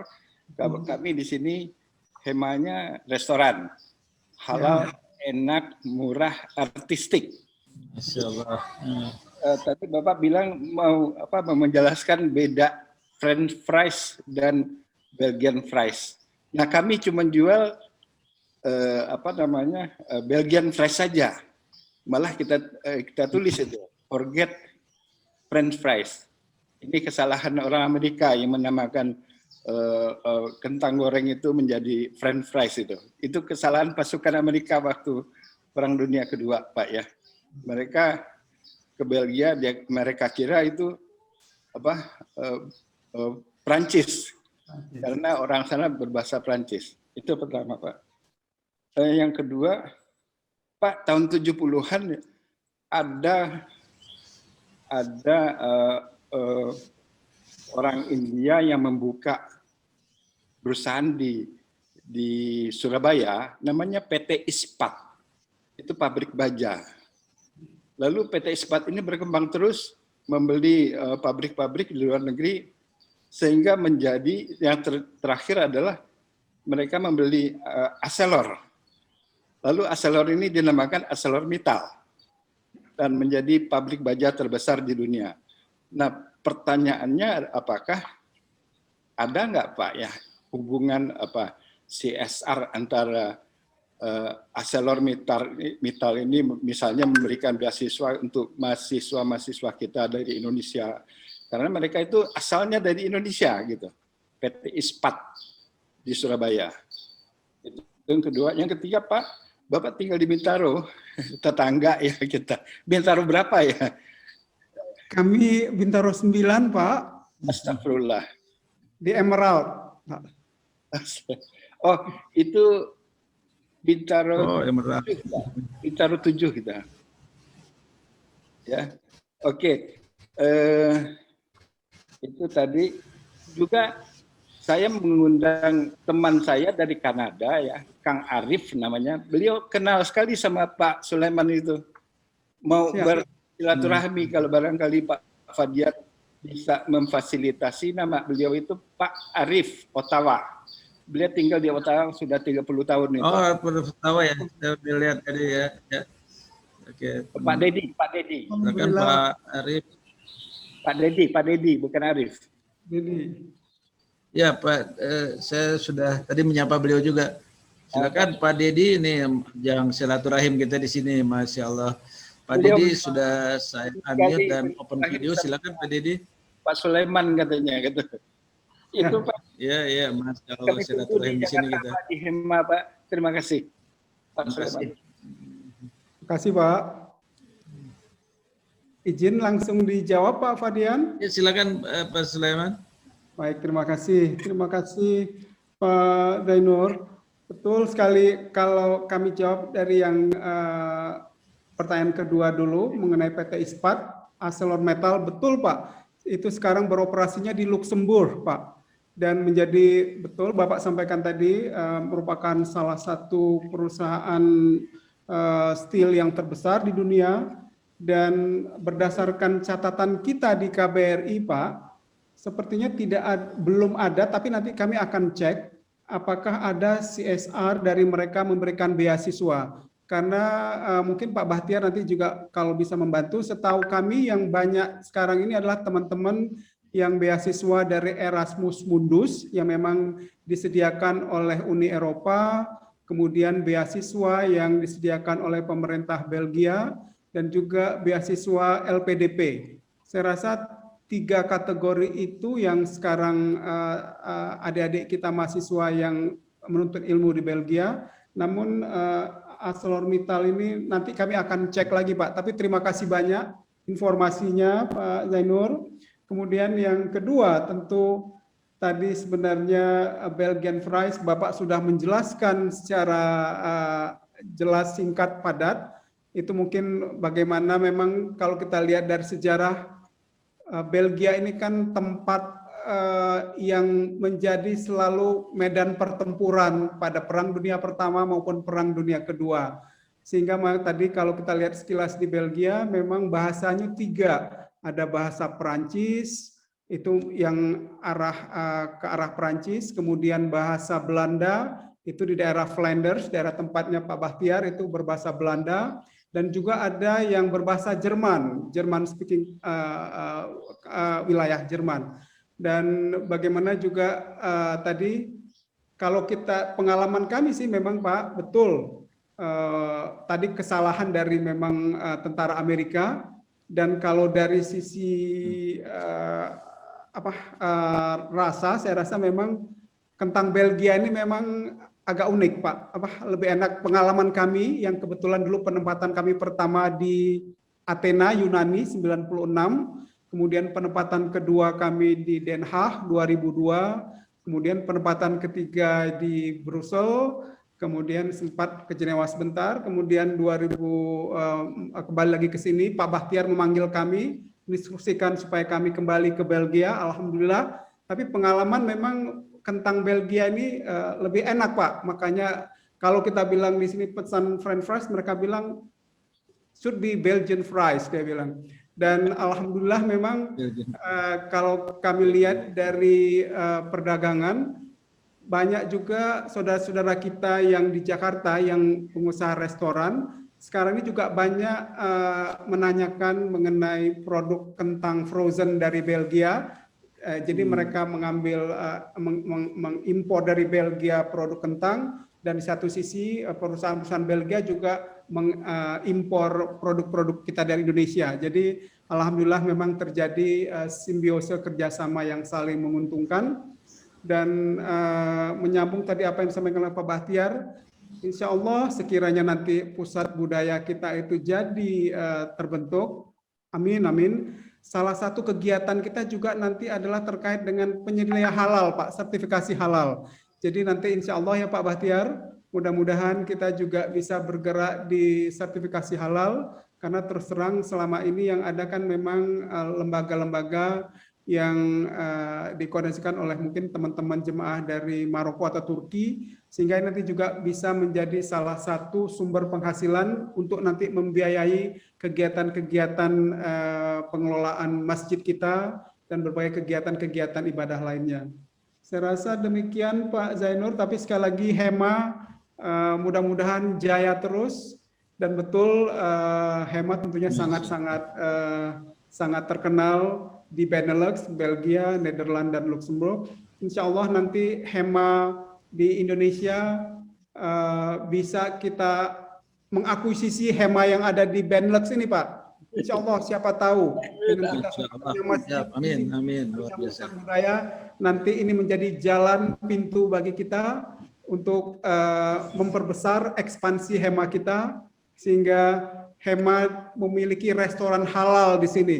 Sehingga mudah-mudahan tamu-tamu, turis-turis yang berkunjung ke Belgia, kita sudah punya insya Allah masjid, dan juga kita punya restoran halal, dan kita akan sediakan nanti Pak, karena salah satu rencana kita nanti insya Allah, kembali lagi insya Allah, mudah-mudahan Allah memudahkan, jadi nanti di masjid kita itu memang ada nanti satu sisi tempat beribadah, nanti kita akan buat satu corner mengenai Indonesian restoran, mini Indonesian restoran. Jadi nanti tempat sudah ada Pak. Jadi dengan senang hati mudah-mudahan nanti HEMA restoran halal bisa kita buka cabang di sini. Selain juga nanti di lantai 2 bisa juga kita pakai untuk ruang kelas-kelas, dan juga ada untuk kegiatan-kegiatan lainnya. Nanti mungkin Pak Bahtiar bisa menjelaskan lebih lanjut. Demikian Pak Zainur, sekali lagi terima kasih. Terima kasih Bapak, terima kasih. Pak Padian, tolong difasilitasi dong Pak Padian. Siap. Kentang ini, karena kentang yang kami pakai itu khusus dari Dieng. Dan itu, oke, siap. Itu sering kurang gitu. Ya, cuman kentang Dieng yang bisa rasanya enak itu menjadi Belgian fries. Pak Fadian tolong diimport, nanti kami beli dari Pak Fadian. Siap. Nanti nama penyedia dari sini disampaikan juga Pak. Siap. Ya. Oke, terima kasih. Baik, Pak. Alhamdulillah ini memang ya. Terima kasih ini Pak Zainur Umar itu, saya kalau ngobrol sama dia rasanya luar biasa. Saya harus cemburu sama beliau. Dia penggagas tentang sesuatu yang halal, kuliner, dan ada proyek juga Pak yang baru besar ya tentang nanti alhamdulillah Pak saya dapat proyek tentang mau panas bumi wah luar biasa nih sahabat-sahabat kita yang luar biasa nih. Ini sebelum kita nanti ke yang tempat resen ini yang ada teman-teman mengusulkan juga yang mau langsung berdonasi. Nah ini ada akun dari Masjid Raya Pejuang Subuh Pondok Indah. Ini kita di Bank Syariah Indonesia, tadinya Bank BSM, untuk bapak-bapak, ibu-ibu jamaah yang akan memberikan donasi untuk masjid di Belgia, bisa kami tampung dulu di sini, nanti kita dengan terbuka melihat angkanya berapa, tapi dikasih keterangan bahwa ini untuk donasi masjid Belgia. Kami ada di Bank Syariah Indonesia, kodenya kalau dari ATM 451 72 20 20 1001 72 2020 1001. Ini akunnya kita, mungkin bapak-bapak dan ibu-ibu yang akan berdonasi untuk masjid di Belgia, mudah-mudahan kita membangun rumah di surga nanti melalui program bersama teman-teman di Belgia ini. Oke, terima kasih. Kembali lagi sebelum saya langsung aja ini chat secara umum nih. Tadi yang rasen duluan dari bertiga nih sahabat-sahabat kita. Ini juga hadir di sini Ibu Utari. Ibu Utari itu dari MUI. Pak Iman, Pak Bahtiar yang selalu hadir di acara-acara kita. Ini alhamdulillah Ibu Utari juga tiap pekan jalan-jalan ke luar negeri ya. Luar biasa. Silakan Bu Utari kalau mau menyapa Pak Sulaiman sama Pak Bahtiar di Belgia. Silakan Bu Utari. Ya, terima kasih Pak Fadian. Bismillahirrahmanirrahim. Assalamualaikum warahmatullahi wabarakatuh. Waalaikumsalam warahmatullahi wabarakatuh. Salam kenal Pak Iman, Pak Bahtiar. Salam sehat semua untuk pejuang subuh. Semoga Allah selalu melindungi kita dari COVID ini. Saya tertarik dengan penyampaian dari Pak Iman tadi terkait dengan 30.000 orang Islam masuk. Orang Belgia masuk Islam. Jadi sebanyak itu alhamdulillah kita senang sekali mendengarnya. Kira-kira penyebabnya apa? Dan apakah ada upaya-upaya lagi bagi umat Islam yang ada di Belgia untuk menambah banyak lagi umat Islam, jangan hanya 5% tadi ya, berapa 1.500.000 banyaknya. Nah, itu upaya-upaya apa yang dilakukan oleh umat Islam Belgia untuk mensyiarkan agama Islam di Belgia. Demikian dari saya Pak, mohon maaf lahir batin. Wassalamualaikum warahmatullahi wabarakatuh. Waalaikumsalam Bu Utari. Izin Pak Fadian langsung kami jawab. Silakan Ibu Utari dari MUI. Silakan Pak Iman. Menambahkan terima kasih sekali Bu Utari. Pertama-tama kami bagi dua Bu, dari sisi pemerintah Indonesia. Tadi beberapa program yang kita lakukan itu adalah tadi program Interfaith Dialogue, program bagaimana dialog antar umat beragama. Kita menunjukkan bahwa Islam itu adalah Islam yang memang rahmatan lil alamin dan Islam yang penuh dengan kedamaian. Itu satu. Kemudian kedua juga secara khusus lagi umat Islam Indonesia di Belgia, kita juga memberikan warna yang berbeda dengan saudara-saudara kita yang dari Maroko, Turki. Ada di sini Bu, satu profesor kita, Profesor Ayang.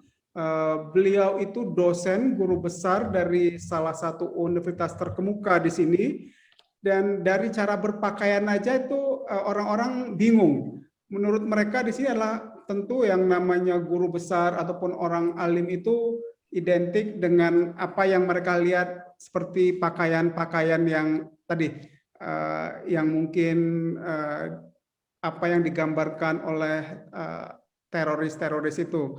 Nah, bagaimana di sini juga Ustadz Anyang dan teman-teman kita semua di sini menggambarkan bahwa Islam itu tidak bisa Anda lihat dari hanya cara berpakaian, tapi bagaimana kita juga selalu memberikan contoh mulai dari kita berperilaku, bertingkah laku, kemudian juga kita warga Indonesia di sini juga sering mengundang mereka kalau kita ada kegiatan dan kita juga hari raya atau apa, mereka juga walaupun non muslim kita undang, jadi mereka bisa melihat bagaimana inilah umat Islam. Akhirnya itu yang dilakukan oleh umat kita Muslim Indonesia di Belgia. Nah, kalau secara umum mungkin Pak Bahtiar bisa menambahkan Bu, sebagaimana kita ketahui kan kehidupan di sini adalah mereka itu rata-rata sudah meninggalkan agama. Memang tadi betul bahwa umat Katolik ataupun Nasrani mayoritas, tapi banyak gereja-gereja yang sudah kosong. Nah, pernah pengalaman kita ingin beli gereja, namun karena sentimen anti-Islam, mohon maaf sekali kalau saya salah, jadi ada yang dijual 1 euro asalkan tidak untuk masjid, begitulah istilahnya. Tapi mohon maaf aku bicara masalah ya Pak Bahtiar, ini adalah yang kami peroleh info, ini kami dalam kapasitas individu menyampaikan, itulah yang memang berkembang di sini. Nah kemudian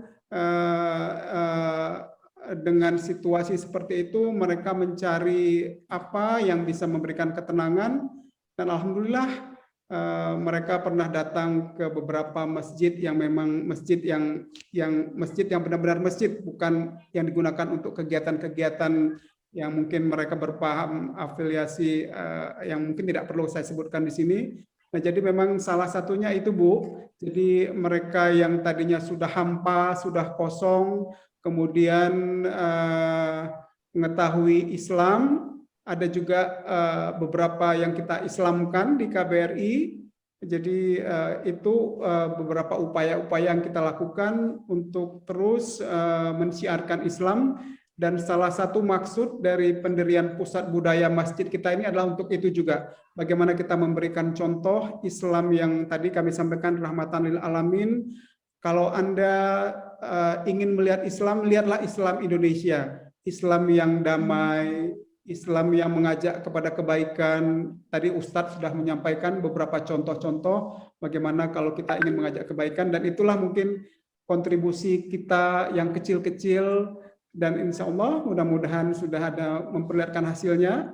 Dan beberapa memang nanti mungkin ada bisa testimoni ya Pak Bahtiar, ada beberapa teman-teman yang memang teman-temannya yang tadinya beragama Nasrani, keluarganya kemudian bisa masuk convert kepada Islam. Demikian Pak Fadian, Ibu Utari penjelasan singkat. Kalau Pak Bahtiar ada yang menambahkan, silakan.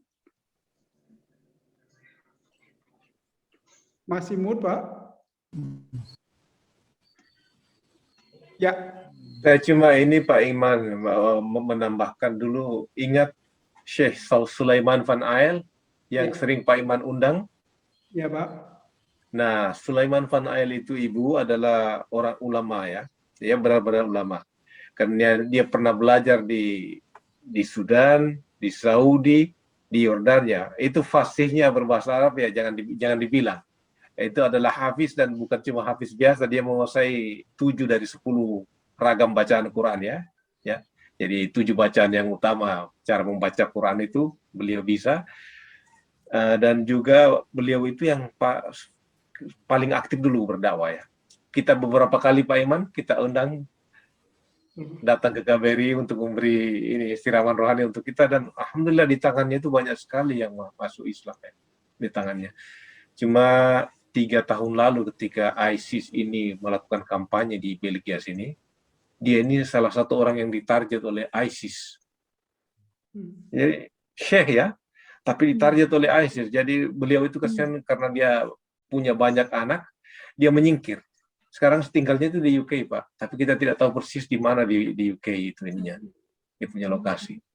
Tapi hanya untuk tambahan tadi Bu, banyak sebenarnya orang-orang lokal di sini ya, teman-teman, termasuk dari KBRI tadi yang memberi dukungan dalam artian memberi informasi yang cukup terbuka tentang Islam, dan alhamdulillah itu sambutannya cukup baik dari masyarakat sini sebenarnya. Kira-kira demikian Bu. Ya, makasih Pak Bahtiar, Pak Iman, barakallahu fikum. Semoga masjidnya, rumah Allahnya cepat terwujud, membawa manfaat, membawa keberkahan untuk masyarakat Belgia. Amin. Terima kasih. Assalamualaikum warahmatullahi wabarakatuh. Waalaikumsalam warahmatullahi wabarakatuh. Ini saudara SN Pak Ardin Ikhwan, beliau dari Bintaro juga nih, dari Masjid Raya Bintaro. Masjid Raya Bintaro Jaya. Ya, silakan Pak Ardin. Ini bos saya waktu di Indosat, jadi saya harus menghormati beliau dan masih kuat lari maraton, luar biasa ini Pak Ardin. Silakan Pak Ardin. Ya, bismillahirrahmanirrahim. Assalamualaikum warahmatullahi wabarakatuh, Pak Fadian, Pak Sulaiman, Pak Bahtiar, dan Bapak Ibu sekalian.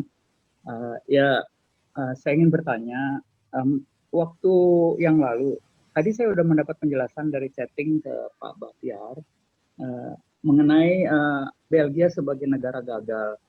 Jadi yang dimaksud negara gagal itu menurut penjelasan Pak Bahtiar katanya ada pemerintahan vakum selama 2 tahun.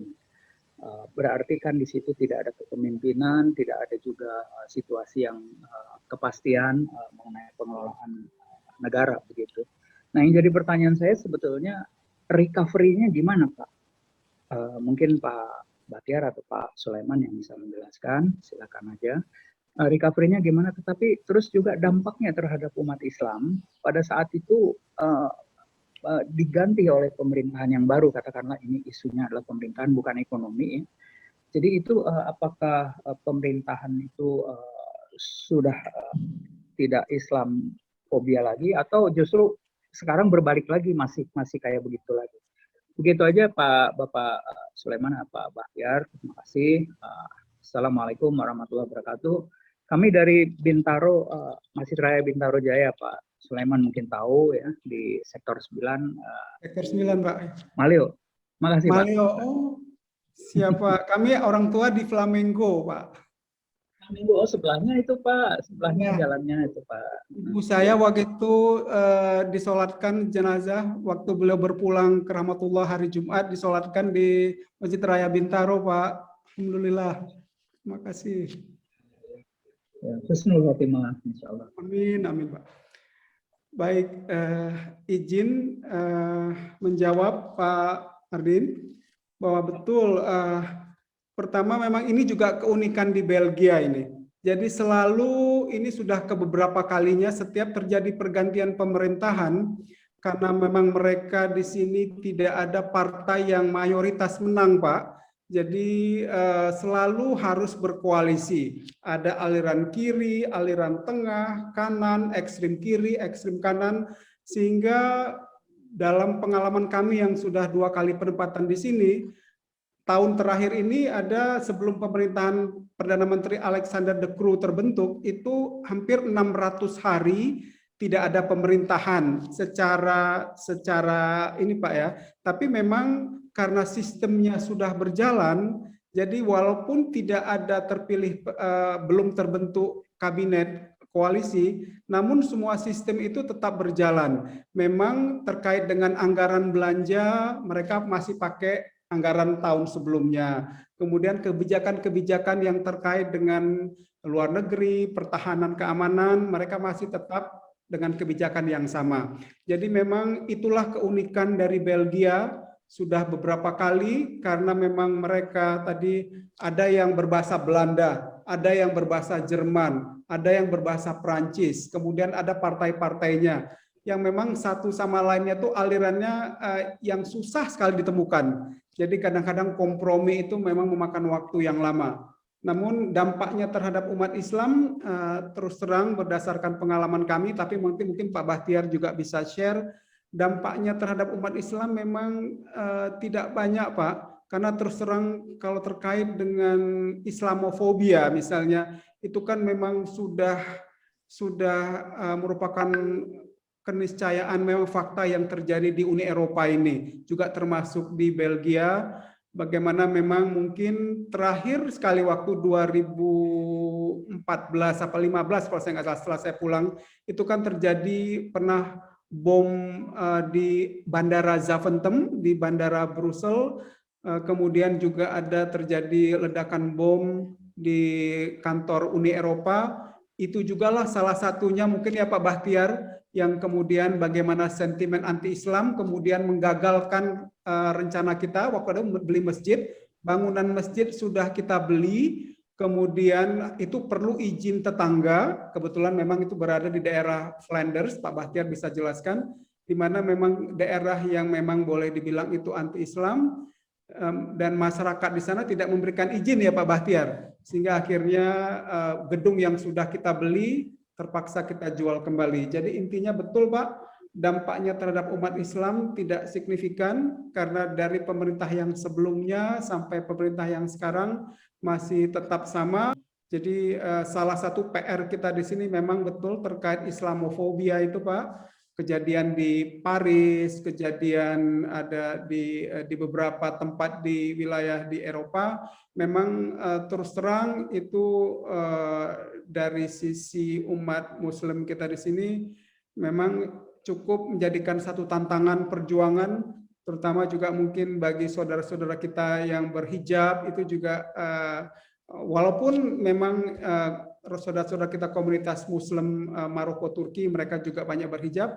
Tadi kami sampaikan untuk di sekolah dari SD sampai SMA itu tidak boleh berhijab.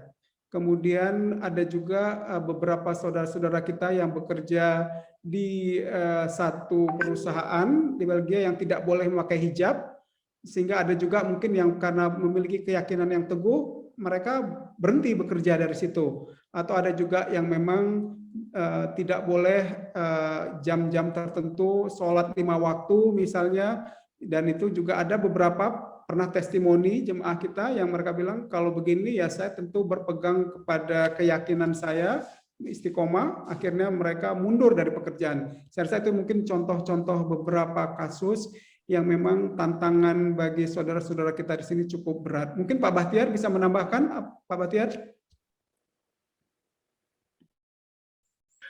Sudah mantap Pak Iman, Masya Allah. Ya, mantap sekali Pak. Memang itu yang kasus-kasus begitu Pak, ada banyak ya. Walaupun kita akui bahwa Belgia itu tidak terlalu jauh dari Prancis dalam kebijakan sekuler. Jadi sekuler itu ada dua macam seperti Pak Iman bilang Pak ya. Jadi sekuler model Amerika atau model daripada British misalnya atau Australian atau New Zealand atau Canada, sekuler yang mentolerir agama. Dan sekuler model Prancis. Nah, sekuler model Prancis sama sekali tidak mentolerir agama, Pak. Jadi untuk informasi saja. Nah, Belgia ini modelnya model Prancis tadi. Jadi misalnya ke ruang tempat umum itu tidak boleh memakai simbol-simbol agama. Walaupun untuk Katolik ada kekecualian. Karena secara historis, Katolik di sini adalah negara Katolik, Pak. Jadi kalau untuk informasi saja, tempat ini dulu tempat yang paling banyak mengirim pasukan salib ke Yerusalem dulu ya, tahun 1000 sampai 1200 itu. Kalau kita belajar sejarah. Kalau ke mana-mana, misalnya ke Brunei yang Pak Iman bilang tadi, itu ada beberapa tempat di situ di mana dinyatakan bahwa ini dulu ini pimpinannya daripada pasukan ini akan menuju ke tanah suci. Kira-kira gitu. Terima kasih Pak Iman. Terima kasih Pak Bahtiar. Terima kasih Pak Amin. Kami kembali ke Pak Fadian. Terima kasih Pak. Pak, ini sudah 1,5 jam lebih. Azan subuh jam berapa di sana Pak? 3.45. Betul belum? Pak.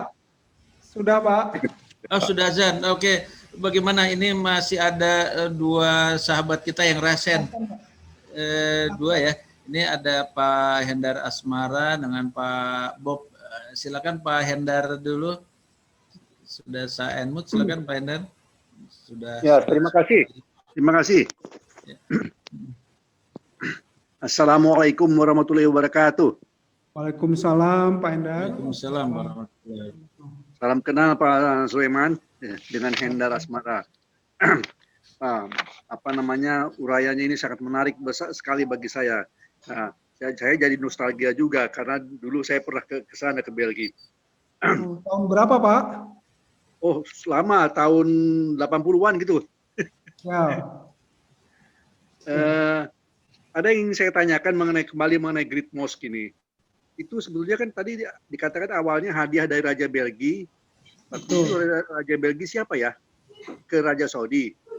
Nah, tapi apakah karena ada Islamfobia atau karena ada pengeboman oleh oknum Islam radikal sehingga Great Mosque itu ditutup? Itu pertanyaan saya. Terus yang satu lagi mengenai Ypres Monument. Ypres Monument disebutkan tadi 2.000 orang mati karena senjata kimia. Itu terjadi tahun berapa ya gitu? Baik. Yang terakhir ada permohonan saya. Barangkali kalau bisa di-share, mungkin dikirim lewat Pak Fadian atau bagaimana, foto daripada lukisan War of Waterloo. Nah, itu 3 hal itu. Terima kasih banyak Pak Sulaiman. Assalamualaikum warahmatullahi wabarakatuh. Waalaikumsalam Pak Hendar Asmara. Terima kasih banyak Pak. Baik, nanti mungkin Pak Bahtiar bisa menambahkan. Memang berdasarkan catatan kami dan juga tadi video itu diserahkan dari Raja Budoin kepada Raja Faisal kalau nggak salah ya Pak Bahtiar, kalau nggak salah tadi ya. Jadi memang pada waktu itu memang hubungan antara Belgia dan Saudi Arabia memang sangat-sangat baik Pak. Namun kembali lagi mungkin kami takut salah bicara, tapi berdasarkan literatur yang kami baca, berdasarkan berita yang ada, memang salah satu yang kenapa keluarnya kebijakan dari pemerintah Belgia adalah memang ada terkait dengan tadi Pak, kejadian-kejadian yang berlangsung beberapa tahun terakhir, ada serangan-serangan teroris yang memang mungkin mereka mengatasnamakan Islam, sehingga beberapa laporan-laporan yang masuk ke pemerintah memang sepertinya masjid ini, Grand Mosque ini juga dipakai untuk salah satu kegiatan itu tapi kami tidak bisa menyampaikan secara resmi Pak. Jadi itu berdasarkan beberapa literatur yang berita-berita yang sempat kami baca. Kemudian kalau Aiper itu kejadiannya adalah tahun 1915 Pak. Jadi kami lihat berdasarkan catatan sejarah memang kurang lebih 2.000 orang yang meninggal pada waktu itu. Jadi bagaimana dahsyatnya senjata kimia. Di Perang Dunia I ya? Betul Pak. Pertama Pak. Saya rasa demikian Pak Fadian jawaban singkat dari kami, dan insya Allah Pak Hendar Asmara kami tunggu lagi kalau bisa berkunjung ke sini sama dengan Bu Feni dan Bapak Ibu nanti lainnya insya Allah. Ya, Pak Hendar saya nanti yang bawa kopernya. Pada waktu peresmian kita ya Pak Bahtiar, insya Allah kalau semuanya berlangsung sesuai rencana. Amin. Mohon itu tadi foto. Dan akhir tahun ini bisa diresmikan ya Pak Bahtiar. Wah, amin tuh Pak Fadian, siap. Apalagi dengan kita mendapatkan dukungan dari Bapak Ibu saudara kita pengajian pejuang subuh ini, mudah-mudahan dengan doanya dan juga terbuka pintu hatinya semakin cepat kita dapat wujudkan ini. Dan dengan senang hati Bapak Ibu, kalau di Belgia silahkan di tempat kami. Masya Allah, siap. Bersilaturahmi. Ini adalah Wisma Indonesia, jadi siapapun bisa di sini. Alhamdulillah dengan tangan terbuka kami tunggu di sini. Oke, ya, terima kasih. Lukisan War of Waterloo-nya bisa di-share ya Bang? Ya, Waterloo lukisan tadi Pak, siap. Mana Mas Udin? Itu memang Waterloo kalau kita lihat sejarah pada tahun 1815, saya rasa bagaimana Napoleon Bonaparte dikalahkan oleh 7 koalisi, Inggris, Belanda, Prusia, dan perangnya memang sangat dahsyat. Dan saat ini kalau Bapak Ibu nanti berkunjung, Waterloo ini kan tidak terlalu jauh dari Brussels, palingan sekitar 15 km. Jadi memang ini sangat-sangat gampang dicapai, Pak. Mudah-mudahan terobat rindunya Pak Hendar Asmara dengan melihat ini. Terima kasih. Terima kasih. Terima kasih Pak Hendar. Mudah-mudahan belum puas supaya kita bisa ke sana bareng-bareng. Oke, ini karena waktu juga, ini ada satu pertanyaan terakhir ya dari Pak Bob. Ini sahabat kami, pejuang subuh kami yang ada di Kediri ya. Pak Bob ini juga aktivis jaringan wisata ya. Silakan ya. Pak Bob, sebelumnya karena sahabat-sahabat di Belgia sudah dipanggil untuk sholat subuh nih. Silakan Pak Bob. Terima kasih. Bismillah. Assalamualaikum warahmatullahi wabarakatuh. Salam. Mungkin singkat saja, saya mengikuti perkembangannya tidak tuntas tadi, tapi saya banyak menangkap dari Pak Wadubes. Terima kasih, seperti yang diperkenalkan Pak Fadian. Saya dari kota kecil, Pak. Kota Kediri itu hanya 200.000 penduduknya, Pak. Jadi dekat lereng Gunung Wilis. Kebetulan saya perkenalkan juga, saya kebetulan juga masuk dalam satu komunitas di tingkat nasional yang namanya BPP JWM, jadi Badan Pengurus Jaringan Wisata Muhammadiyah yang menangani wisata Muhammadiyah di seluruh Indonesia dan ke luar negeri, Pak. Saya tadi tertarik itu Pak Sulaiman Syarif tentang reaksi daripada Islamophobia terutama di Belgia, dan itu memang banyak terjadi kalau saya baca di beberapa negara Eropa. Yang ingin saya tanyakan, apakah tidak ada dialog? Jadi semacam dialog antar agama ya, baik itu dalam bentuk formal atau non formal, itu yang pertama. Kemudian yang kedua, mungkin apakah di Belgia saat ini itu banyak penganut aliran-aliran, atau kalau yang di Indonesia itu kan Sunni Pak ya, mungkin apa yang paling dominan atau madhab apa yang paling dominan dari para pendatang itu di Belgia? Nah yang ketiga, melihat perkembangan Islamophobia terus melakukan terutama di Prancis dan Belgia ini memang masif sekali. Apakah ada upaya-upaya yang dilakukan oleh kedutaan untuk melakukan campaign mengenalkan Islam itu yang damai, mengenalkan Islam itu yang humanis dan sebagainya? Barangkali itu Pak Dubes 3 pertanyaan kami.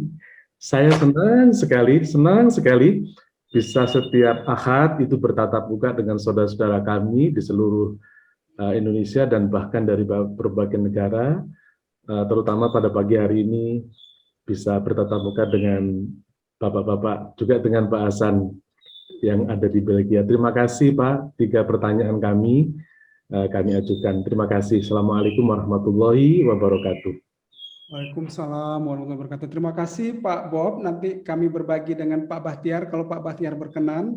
Yang pertanyaan ketiga dulu mungkin kami jawab. Upaya-upaya yang dilakukan oleh KBRI khususnya memang yang dapat kami sampaikan. Pertama, kita melakukan mengundang dulu pernah Pak Hasim Muzadi, kemudian Pak Din, beberapa tokoh-tokoh Islam kita berkunjung ke Belgia, kemudian kita mengadakan dialog, kita menjelaskan tentang Islam tadi yang rahmatan lil alamin. Beliau-beliau itu juga berbicara di beberapa lembaga di Uni Eropa. Itu satu Pak. Kemudian yang kedua juga kita memberikan beasiswa Indonesia Interfaith Scholarship kepada para beberapa staf dari institusi di Uni Eropa, kepada para beberapa anggota-anggota think tank ataupun NGO, sehingga mereka memiliki gambaran yang jelas. Tadi betul Bapak sampaikan, kalau ingin tahu Islam tuh lihatlah Islam kita, Islam Indonesia yang memang Islam tadi rahmatan lil alamin, Islam yang penuh dengan toleran, Islam yang mengajak kepada kebaikan, Islam yang jauh dari kekerasan-kekerasan. Karena terus terang kembali memang juga Pak, karena dalam bahasa kita mungkin ada pepatah, karena nila setitik rusak santan sebelanga. Jadi mungkin karena ulah oknum-oknum tertentu yang mengatasnamakan Islam, sehingga akhirnya memang citra Islam itu tidak seperti yang kita harapkan di sini.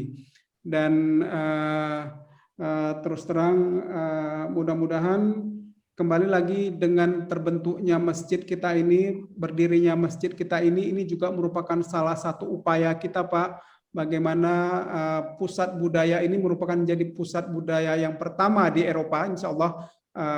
Apalagi tadi ini ibu kota Uni Eropa, jadi memang kalau kita di sini melakukan dakwah, melakukan syiar, terus terang itu langsung mengena kepada 28 negara. Jadi setiap bulan para pemimpin Uni Eropa, ini barusan 2 hari yang lalu, Perdana Menteri, kepala negara dari Uni Eropa, Angela Merkel, Macron, kemudian beberapa pemimpin Eropa lainnya, itu selalu mengadakan pertemuan di Brussel.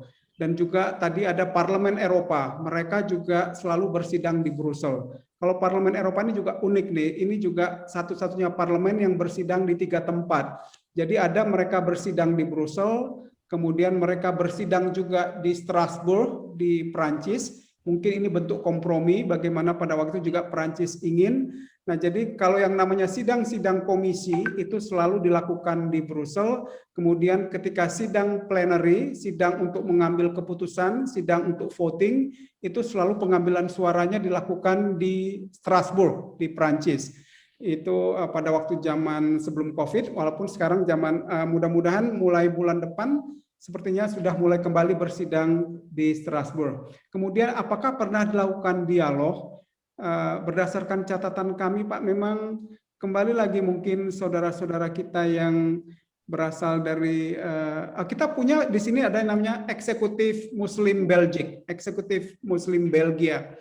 Dan terus terang Pak Bahtiar dan kami juga pernah beberapa kali ikut, dan kita Eksekutif Muslim Belgique ini juga pada waktu zaman sebelum COVID dulu dalam setahun itu juga pernah mengadakan bazar, mengadakan kegiatan-kegiatan yang juga mencontohkan tadi inilah kehidupan umat Islam di sini. Dan kalau dialog, saya rasa memang Indonesia lah yang menjadi tokohnya, Pak, di sini.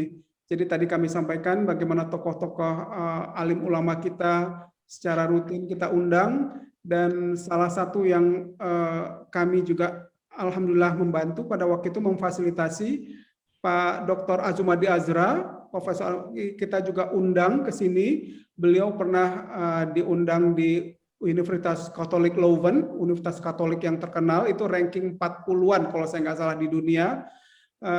Bagaimana beliau Pak Azumadi Azra waktu menyusun satu kurikulum mengenai comparative study, bagaimana salah satunya tentu lebih fokus kepada agama Islam. Itu juga upaya-upaya kita yang kita lakukan, Pak, bagaimana kita berusaha masuk ke dalam institusi pendidikan di sini. Dan alhamdulillah juga di institusi pendidikan tadi salah satu warga muslim kita menjadi dosen di universitas terkemuka, dan itu juga beliau juga memberikan pencerahan-pencerahan, memberikan contoh-contoh bagaimana umat muslim yang baik seperti apa yang dicontohkan oleh Rasulullah. Saya rasa demikian, Pak Bob. Pak Bahtiar mungkin bisa tolong menyampaikan aliran apa, mazhab apa sekarang yang dominan di sini. Silakan Pak Bahtiar. Terima kasih Pak Iman. Kalau mengenai aliran tadi Pak Iman sudah sebut bahwa di sini yang dominan itu kan orang Turki sama orang Maroko. Maroko itu very clear, mereka itu Maliki, ya Maliki, dan dalam etikatnya dalam tauhid mereka itu ya Asy'ariyah. Kalau dari mana? Kalau dari Turki very clear Hanafiyah, dan dalam etikatnya Maturidiyah. Itu kalau secara definisi. Tapi secara umum itu ahli sunnah, tidak ada bedanya dengan kita di Indonesia. Ya, tapi memang ada gerakan-gerakan garis keras orang-orang yang terpengaruh oleh kampanye-kampanye melalui internet, ya. Dan itu biasanya orang-orang muda. Dan seperti Pak Iman bilang tadi, Pak Iman itu Masjid Raya itu sebenarnya Pak diambil alih oleh ini, oleh apa tadi? EMB, Pak. Iya, Pak. Jadi tapi karena COVID-19 seperti Pak Iman bilang tadi, ditutup jadinya. Tapi insya Allah setelah itu mereka yang akan kembali mengelolanya. Jadi MB yang mengambil alihnya. Saya kira demikian Pak, tambahan saya saja sedikit. Terima kasih. Terima kasih Pak. Alhamdulillah, senang sekali Pak Fadian, Bapak Ibu. Tadi mungkin kami menyapa Pak Dedi dulu Pak sebelum tutup tadi. Silakan, saya tadi udah minta Pak Dedi untuk open mic sama open video nih. Saya belum, Pak Dedi masih ada? Masih ada sih Pak Dedi dulu. Videonya sudah ada, tinggal open mic. Pak Dedi silakan. Nah, silakan Pak Dedi. Assalamualaikum Pak Dedi. Masih ter-unmute.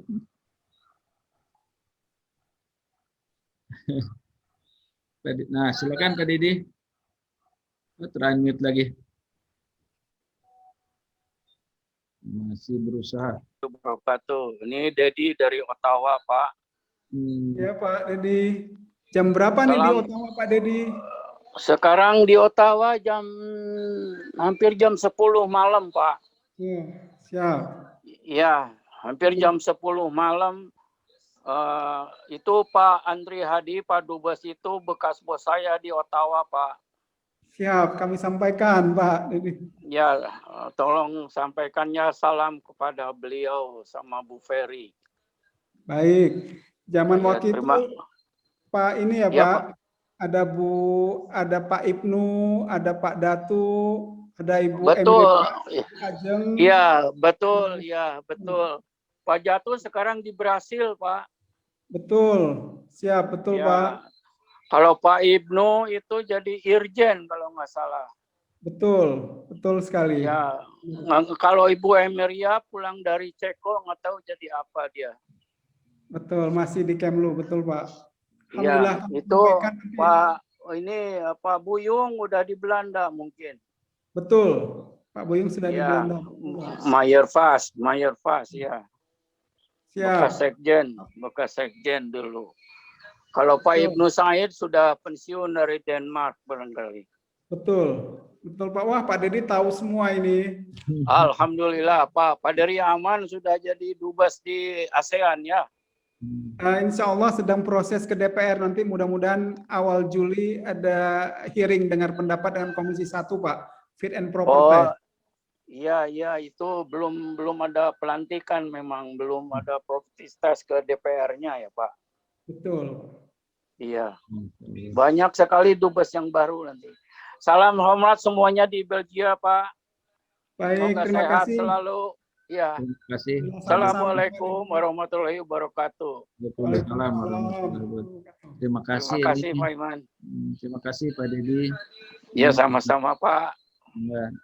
Ini uniknya kajian di sini ini sebetulnya namanya bukan kajian tapi silaturahim, Pak. Ini kalau pengajian tadi bicara masalah kentang, masalah coklat, masalah tintin. Betul Pak, betul ya. Oke, bagus mungkin, tuh, terutama Pak Zainir itu paling semangat. Mungkin karena waktu juga ini. Ya, oke, makasih Pak Dedi.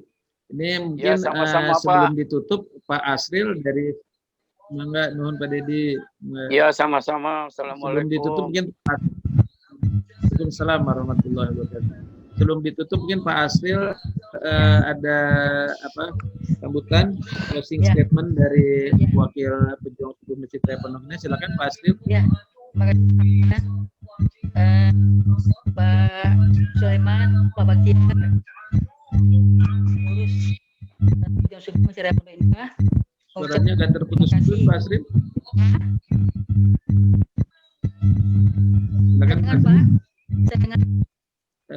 Terputus kalau saya. Tapi silakan Pak, lanjutkan Pak. Pak Sulaiman, Pak Baktiar. Siapa? Ya, saya mewakili pengurus pejuang suku Masjid Raya Pondok Indah.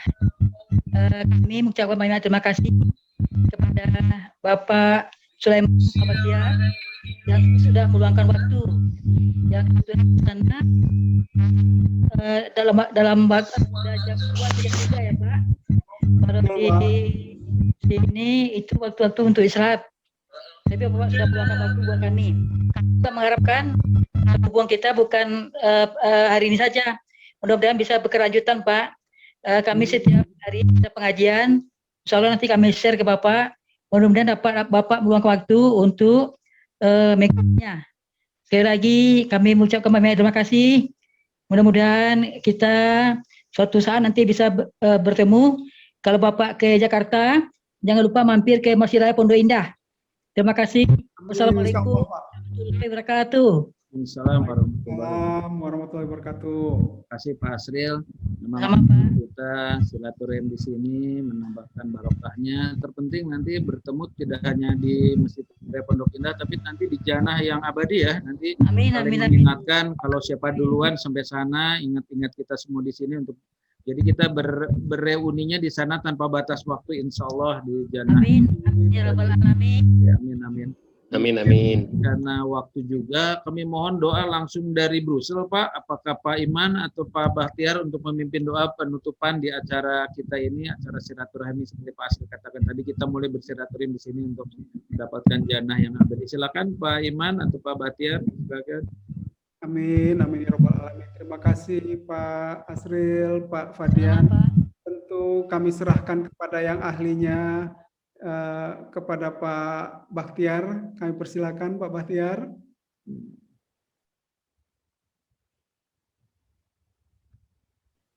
Punten Pak, masih mute Pak Bakhtiar. Terima kasih banyak Pak Iman, terima kasih banyak Pak Fadian, Bapak Ibu semua. Insya Allah mari kita sama-sama memohon kepada Allah Subhanahu Wa Taala.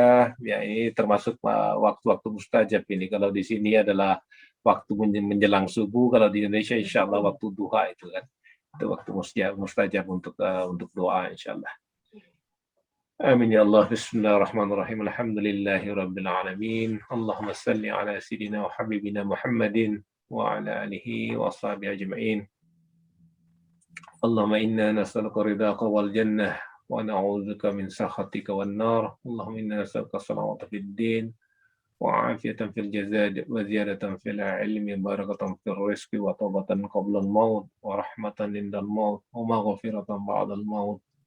Allahumma hawwin alaina wa ahlina fi sakaratil maut wa najatan minan nar wa lafa'in al-hisab. ربنا لا تزغ قلوبنا بعد إذ هديتنا وهب لنا من لدنك رحمة إنك أنت الوهاب. ربنا هب لنا من أزواجنا وذريتنا قرة أعين واجعلنا للمتقين إماما. ربنا تقبل منا إنك أنت السميع العليم وتب علينا إنك أنت التواب الرحيم. اللهم ربنا تقبل منا صلاتنا وصيامنا وركوعنا وسجودنا وتخشعنا وتفهم تفسيرنا يا إله العالمين ويا خير الناصرين.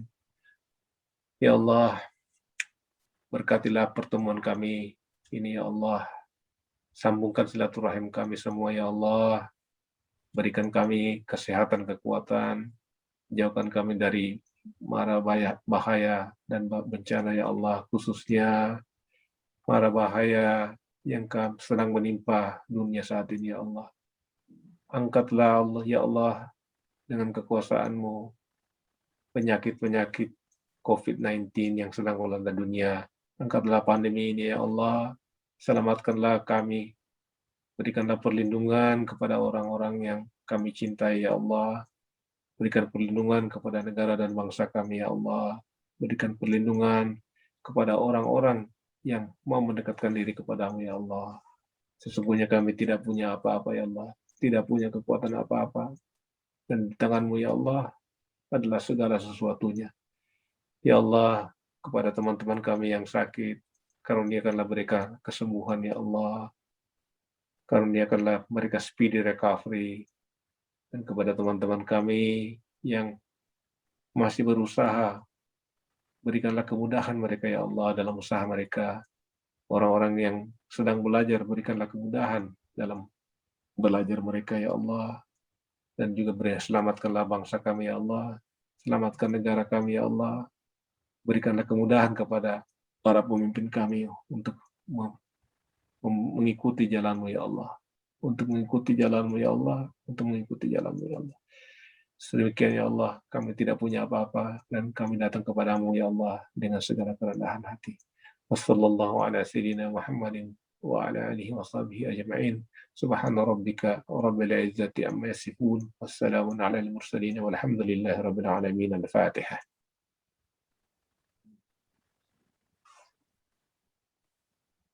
Alhamdulillahi rabbil alamin. Terima kasih Pak Bakhtiar.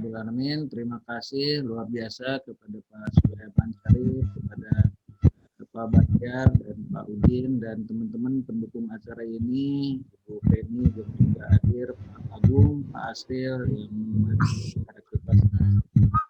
Saya coba untuk semuanya untuk saling menyapa. Silakan saudara. Terima kasih. Sampai jumpa dalam kajian-kajian berikutnya. Assalamualaikum warahmatullahi wabarakatuh. Waalaikumsalam warahmatullahi wabarakatuh. Terima kasih Pak Asril.